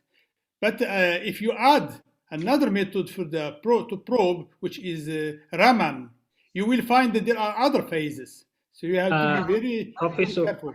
Yes. Sorry, Professor Nawi, I did Raman, and they have only two peaks only. So you mean you have the fingerprint of stanite, yeah? Okay. Yes, only stanite. Okay, if you are able to do this, then it's fine. I just told you that X-ray diffraction alone is not enough. Yeah, I know this. And then the big problem, that's why I say roughness, because when we heat our materials, the grain size start to grow, yes, of course, crystallite size start to be big. So from SAM picture, we can see very big let's say nanoparticles or bulks, one stack interconnected, one stack with each other. But the roughness is very high, around 40 nanometer. So that's normal. That's why I connect electrical conductivity with roughness. Okay. So, I mean, it's not very clear to connect them. Yes, but yes, maybe you can say when you heat, you increase the size of your green, and then you can have a smooth surface. But I mean, it's a little bit complicated. The best thing to do is to connect your conductivity to the size of your particles and to the porosity of your material. So thank you, Professor Ali. Thank you, Dr. Hassan. Let's go for a film with titled hydrophobic coating. Let me check now, please. A few seconds. So we just prepare some video that people have an idea what is exactly hydrophobic. That's what Ustad Salim is meaning. Yes, that's right. I hope I'm here. All right. Close. Start.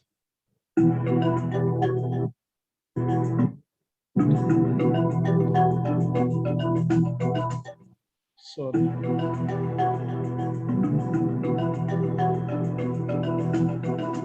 The lotus flower grows from the earth without being soiled. Water droplets roll gently off the flower and leaves, removing all traces of contamination. This phenomenon is known as the lotus effect. Collected water on the leaves transforms a single droplet into a small pond. As droplets form on the lotus leaves, a high contact angle is formed between the droplets and the leaf surface. The hydrophobic film can be applied to most surfaces that you wish to become water repellent. The hydrophobic film, adopted by the Industrial Technology Research Institute, uses the characteristic of the lotus effect. The hydrophobic film can be applied to most surfaces that you wish to become water repellent. When the formula was coated on the substrate, the solvent evaporated to generate the nanoparticle structure. The low surface energy property of nanoparticles of hydrophobic film make the droplet spread on this hydrophobic film repel, and the droplet becomes integrated into a spherical shape. As a result, the contact angle of spherical droplet on this hydrophobic film is larger than 140 degrees, and the effect of a rolling droplet can be generated. The rolling droplet can remove from the surface any contamination with the hydrophobic property, and gives the surface of this hydrophobic film excellent self-cleaning properties. In addition to the specific requirements among the products generated within hydrophobic film of Industrial Technology Research Institute, the general requirements are listed below. 1. High hydrophobic. The contact area between the droplet and the surface, so the droplet won't be absorbed into the surface and will be easy to wipe away. 2. Air permeability. This hydrophobic coating is suitable for texture. It will enhance the characteristics of waterproofing and self-cleaning, while not influencing the air permeability of the texture. 3. Durability. The film will not permit moisture to permeate the surface for 7 days under normal conditions. 4. Easy to use. The film is easily applied by spraying on any surface. After a drying period of 10 minutes, the film is ready to use. The surface modified with this hydrophobic coating has a high waterproofing capability and can be applied on many surfaces such as components, textures, musical instruments, architecture, and athletics products. In the future, the technology of the hydrophobic film for surface modification will be widely developed and applied in many fields. Thank you. Having another one, just let me move ahead.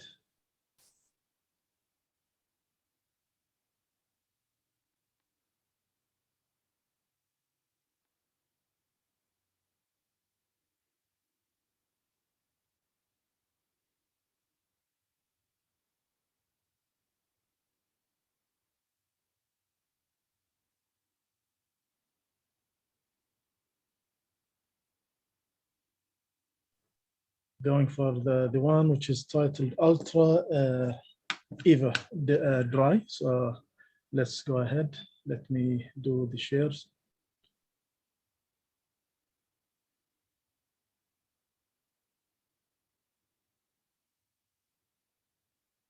Okay.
Okay. Thank you. Thank you. That's good. I will finalize it with the last film for today, if it is possible. Let me go. Just let me put it in. So I think it's enough, two of them, okay? I think we can conclude it with the last one. Just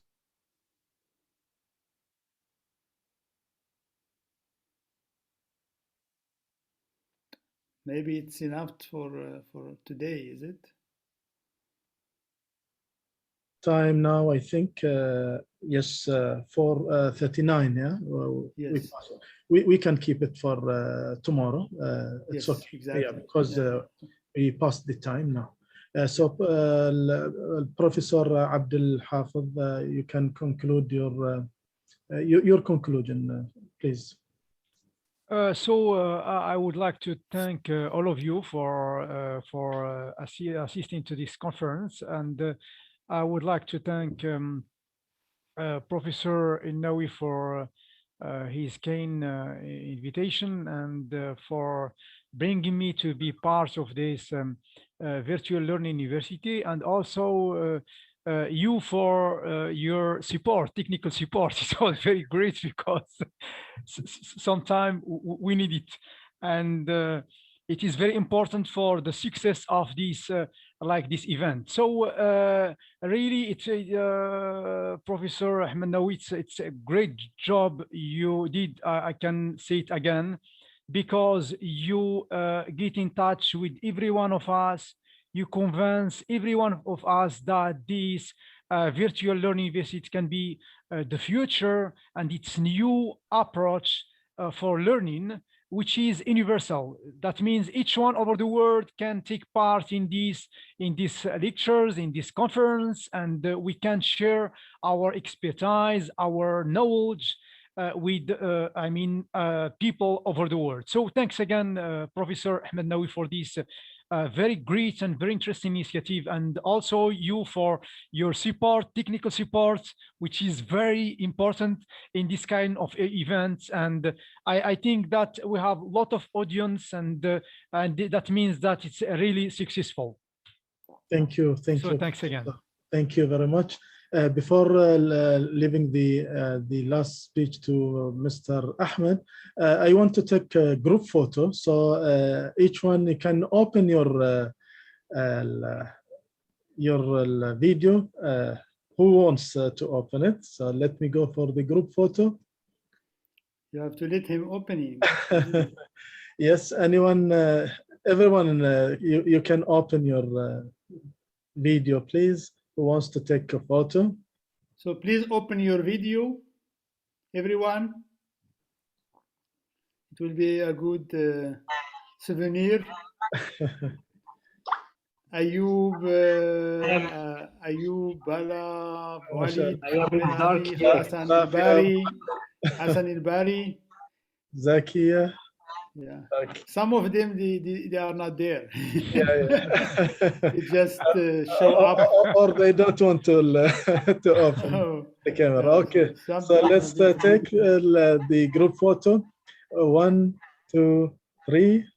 So this is 1, and second, 1, 2, 3. Thank you, everybody. So, Professor Ahmed, you can conclude الكلمة الختامية from your side. First of all, I saw here Hussein Al-Kittani from South Carolina. Yes. Do you want to say something about our work? Well, good morning. I do work and I teach courses at the University of South Carolina in the East United States. So it's about almost 10 o'clock a.m. today. Okay. So there's 5 hour difference between Morocco and the United States. And I'm really pleased that I got the opportunity to participate in VLU with Dr. Nawi and Professor and Dr. Salim Omar. And the rest of the group. So, well, everybody was involved as a professor. Not professor, not doctor. Go ahead. Well, eventually, maybe VLU will give you an honorary degree. So, why not? Why not? Yeah. So for all your help and work, may Allah reward you, and thank you very much for your service. My work, I teach courses in cybersecurity and data analytics, like machine learning, and so these are curricula I work on, and I published several papers related to these topics. I try to involve students. I try to collaborate. And at some point, I'll be talking also about high performance computing, which is something that I've done before, and talking about the development and some exciting work there, like globally, worldwide. There is, and these are all related. High performance computing, like speed of computing with artificial intelligence, machine learning, and cybersecurity. And you hear a lot about it in the news. And there is high competition between some superpowers regarding these areas. And the motto is the country that outcompetes. And I'm very pleased to see that Morocco has a top-class supercomputer in Ben Gurir, and it made Africa for the first time in the top 500 list. of the fastest computers in the world, and it's the speed of it is 3 petaflop. So inshallah, we are doing great.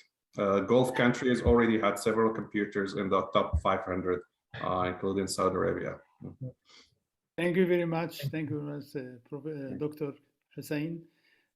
Anyone who wants to say something, he's free to talk. We'll be happy to hear audience, professors, doctor. Can I speak? Yes. Okay, so thank you so much, Professor Nawi, for this conference that you did for us, and it's free of charge, which is very good for us. For the moment, yes. So thank you, Mr. Professor Salim, for all your effort that you did, and also thanks to everyone. I really learned and I learned a lot of things from you, and I hope inshallah in future to meet someone of you inshallah in future. So thank you very much. Thank you. Anyone who want to talk? Ahmed Al-Rasili, Professor. Just applause for those who presented again today. It was really a good success and a really high quality of presentation, and it puts a link between what was presented already before by Professor Ben Youssef and others, and really happy to follow all these let's say conferences, and I promise to follow all your courses, my guys. Thank you so much. I will do it. I like learning, and I will continue learning. Very good. I hope to have plenty of professors from Morocco at the university, because we are missing professors. We hear a lot in the social media that university in Morocco are good in ranking, but we don't see people. And I hope when people they will show up here and to discuss, because we discuss science. Discuss science. Thank you سي عبد الحفيظ. شكرا جزيلا لك على كل شيء. And as I says Ahmed Al-Rasili, I will be also willing to follow your course and in the future, and also for Ben Youssef and so on. So thank you all of you. Thank you Tariq Shafiq. Thank you everyone here. And I think tomorrow we have lecture. One, I guess, is from Tariq Shafiq, I guess. Yes. And the other one from Khamlish from South Africa. Yes. And I think it's at 11 and 2 o'clock p.m. respectively. And so you are welcome for the next lecture. I will make the flyer and send it to the social media, and also the link is always the same. So thank you very much. Thank you very much, and have a very good day. Have a good day. And you too. So, masalam. So thank you to all of you. Bye. Thank you. Thank you. Masalama. Masalam.